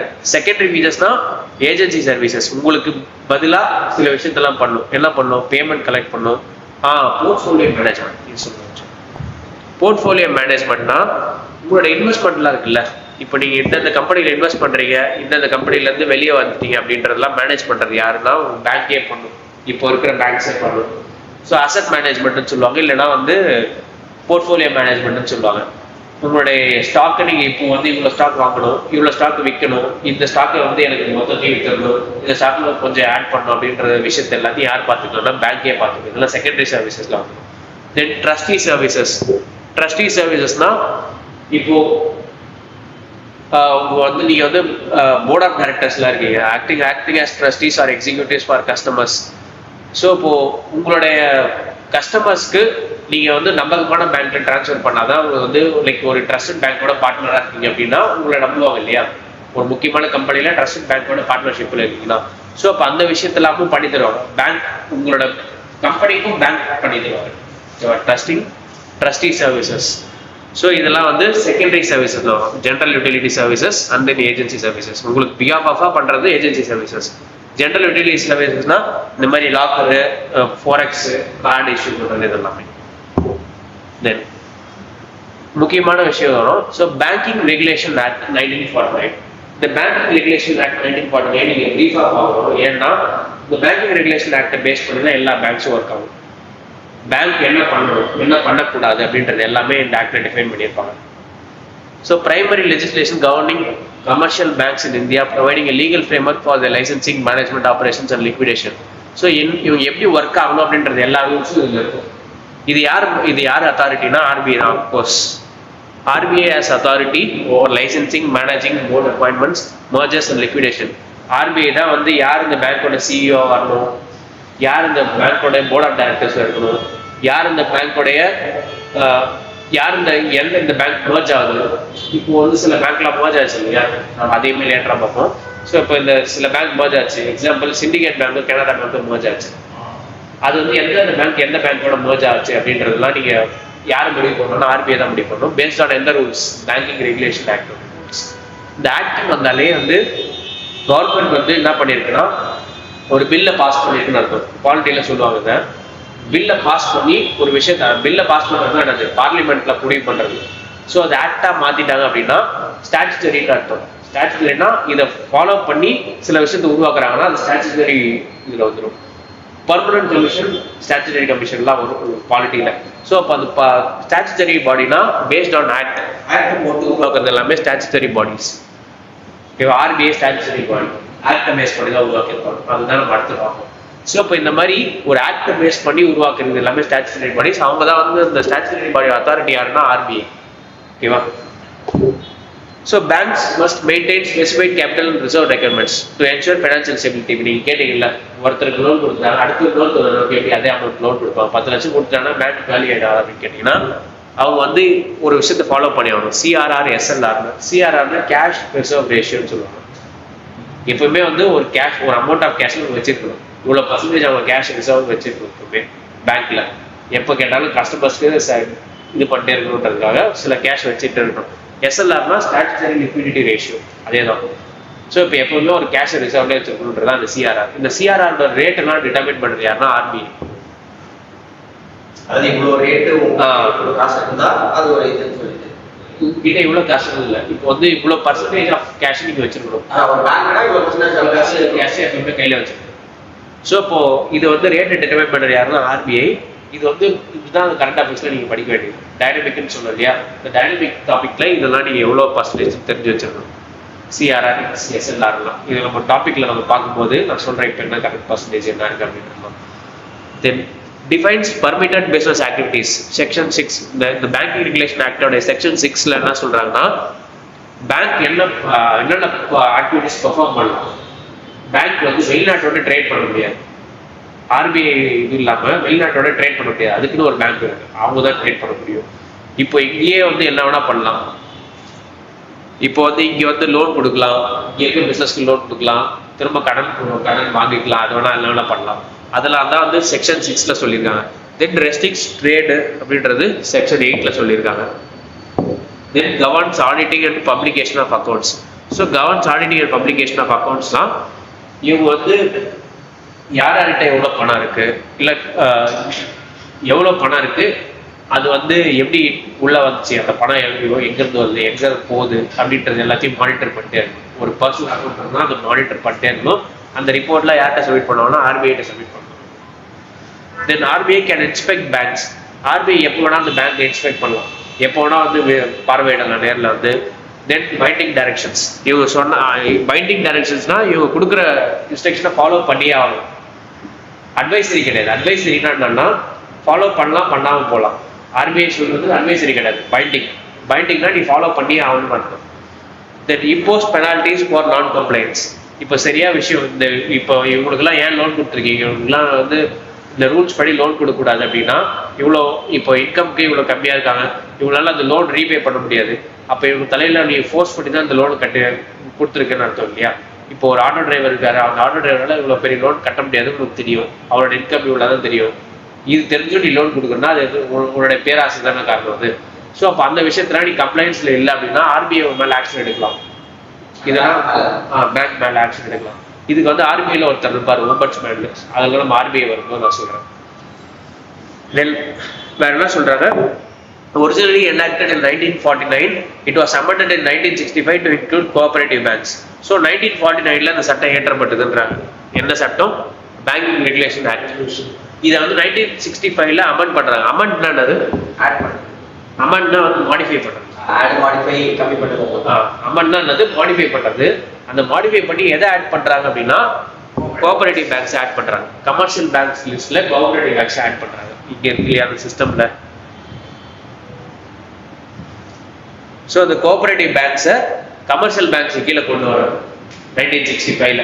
ஓகேவா? 1949ல கமர்ஷியல் பேங்க்ஸ்க்கு பேங்கிங் ரெகுலேஷன் ஆக்ட்னு ஒன்று உருவாக்குறாங்க. அந்த பேங்கிங் ரெகுலேஷன் ஆக்ட்ல அப்போ இல்லை அது கமர்ஷியல் பேங்க் கோஆபரேட்டிவ் பேங்க்ஸ். அதுக்கப்புறம் 65ல தான் கொண்டு வராங்க.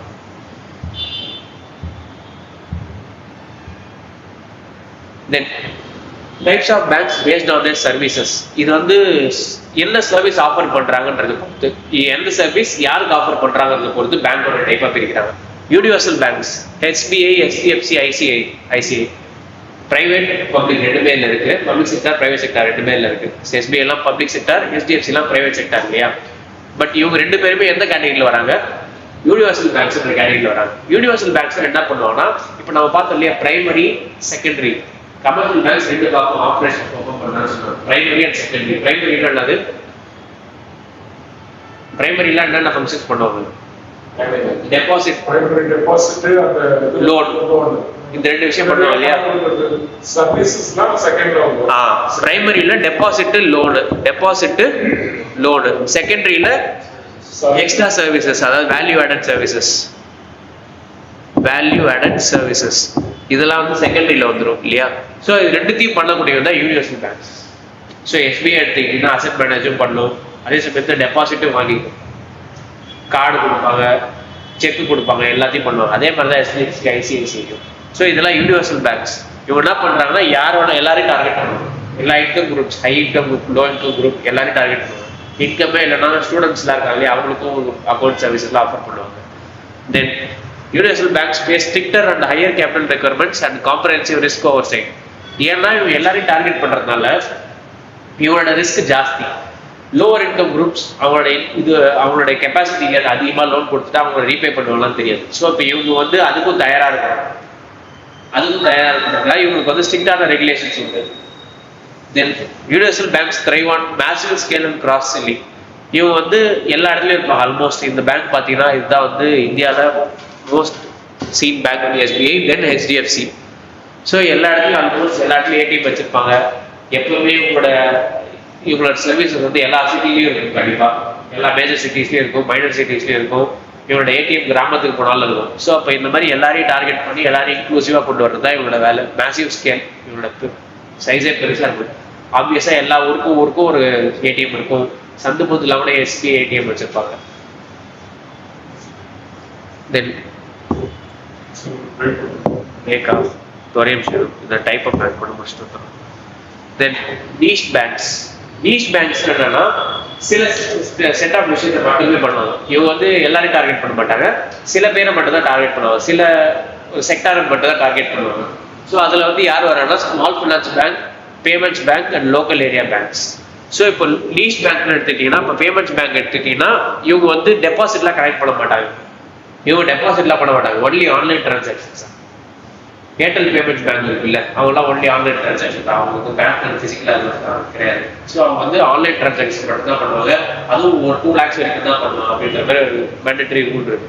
ஸோ அப்போ அது எதுக்குன்னா கன்வீனியன்ஸ்க்காக அதை யூஸ் பண்ணுறீங்க.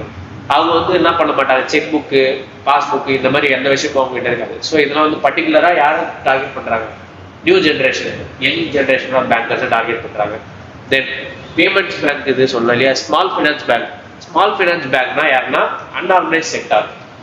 அன்ஆர்கனைஸ் செக்டார்ல இருக்கிறவங்க டார்கெட் பண்ணுவோம். அன்ஆர்கனைஸ் செக்டார்னா இப்போ பொட்டிக்கடை வச்சிருக்கவங்க, தள்ளுவண்டி வச்சிருக்கவங்க, இந்த மாதிரி விஷயம்லாம் பேங்க்ல லோன் போய் கேட்டு நிற்க முடியாது இல்லையா. ஸோ இப்போ இவங்களுக்கான பேங்க் தான் இந்த ஸ்மால் ஃபினான்ஸ் பேங்க்லாம்.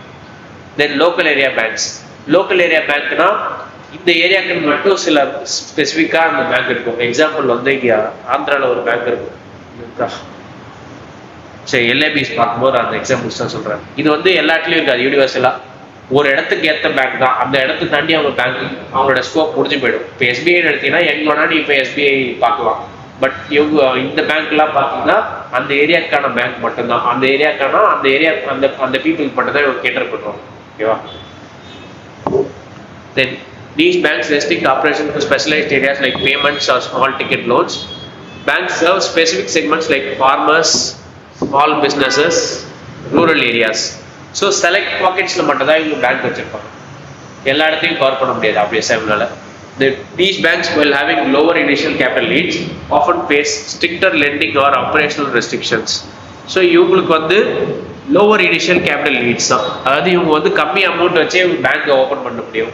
இப்போ ஃபார் எக்ஸாம்பிள் பேங்கிங் ஆக்ட் படி வந்து ஒரு பேங்க் ஆரம்பிக்கணும் அப்படின்னா 1934ல ஆர்பிஐ ஆக்ட் வந்துச்சு. அதை நம்ம இதுக்கப்புறம் பார்ப்போம். அது வந்து அந்த ஆக்ட் படி வந்து 5 lakh வந்து மினிமம் கேபிட்டல் ரெக்வயர்மெண்ட்டாக இருந்துச்சு. 5 lakhன்றது அந்த காலத்தில் 1934ல 5 lakh இருந்தால் தான் ஒரு பேங்க் ஆரம்பிக்க முடியும் இருந்துச்சு. இப்போ வந்து 200 to 500 crores தேவைப்படும் ஒரு பேங்க் ஆரம்பிக்கிறது. நீங்கள் ஒரு பேங்க் ஆரம்பிக்க போறீங்கன்னா ஸோ அப்போ அவங்களுக்கு வந்து அவ்வளோ இது இருக்கு இல்லையா, அவ்வளோ இருந்தால் தான் உங்களுக்கு ஒரு பேங்க் ஓப்பன் பண்ண முடியும் இருக்கு. பட் இவங்களுக்குலாம் அவ்வளோ தேவையில்லை. ஸ்மால் ஃபைனான்ஸ் பேங்க்லாம் நீங்கள் அவ்வளோ தேவையில்லை. ஒரு 100 crores to 200 crores இருந்தாலே நீங்கள் ஆரம்பிச்சிடலாம் ஸ்மால் ஃபைனான்ஸ் பேங்க். ஏன்னா ஏதாவது ஒரு விஷயம் தவறா போச்சுன்னா நீங்கள் அதை கவர் பண்ணி ஆகணும். உங்களோட கஸ்டமர்ஸ் வந்து இப்போ நீங்கள் தப்பான ஆளுக்கு லோன் கொடுத்துட்டீங்க நிறையா அப்படின்னா அந்த அவன் லோன் கட்டாமல் போயிட்டாங்கன்னா நீங்கள் தான் அவங்க கஸ்டமர்ஸ்க்கு பதில் சொல்லி ஆகணும். ஸோ அப்போ அந்த விஷயம் உங்களுக்கு சப்போர்ட் பண்ணுறதுக்கு ஆர்பிஐ எல்லா ஃபுல் அமௌண்ட்லாம் கொடுத்து அவங்க ஹெல்ப் பண்ணாது. நீங்கள் என்ன பண்ணுறீங்க அப்படின்றதையும் முக்கியம் இல்லையா. அது ஆர்பிஐ உங்களுக்கு நீங்கள் 200 to 500 crores கொடுத்தா தான் ஆர்பிஐ உங்களுக்கு லைசன்ஸ் எடுத்துக்கோங்க. அது மொத்தம் ஆர்பிஐ ஃபர்ஸ்ட் வாங்கி வச்சுப்போம். நாளைக்கு ஏதாவது திவால் ஆச்சுன்னா ஆர்பிஐ எல்லாரும் டிஸ்ட்ரிபியூட் பண்ணுவோம். உங்கள் காசு எடுத்து உங்களுக்கு ஹெல்ப் பண்ணுவோம். ஆமாம், நீங்கள் பேங்க் ஆரம்பிக்கணும்னா நீங்கள் ஃபீ கட்டி தான் ஆகணும். நீங்கள் ஏதாவது நாளைக்கு பண்ணிட்டு போயிட்டீங்கன்னா நான் தானே பதில் சொல்லணும் அப்படின்ற மாதிரி.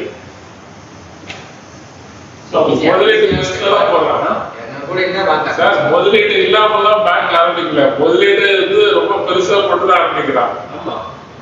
முதலீடு இருக்கணும். அதுல கெப்பாசிட்டி இந்த 200 கோடி நீ ஒரு ஆள் கொடுக்கணும்னு அவசியம் இல்லை. நீ வந்து ஒரு niche bank leverage deep expertise to tailor services to their target market. So இவங்க வந்து ஸ்பெசிஃபிக்கான பீப்புளை மட்டும் தான் டார்கெட் பண்றாங்க. ஓகேவா?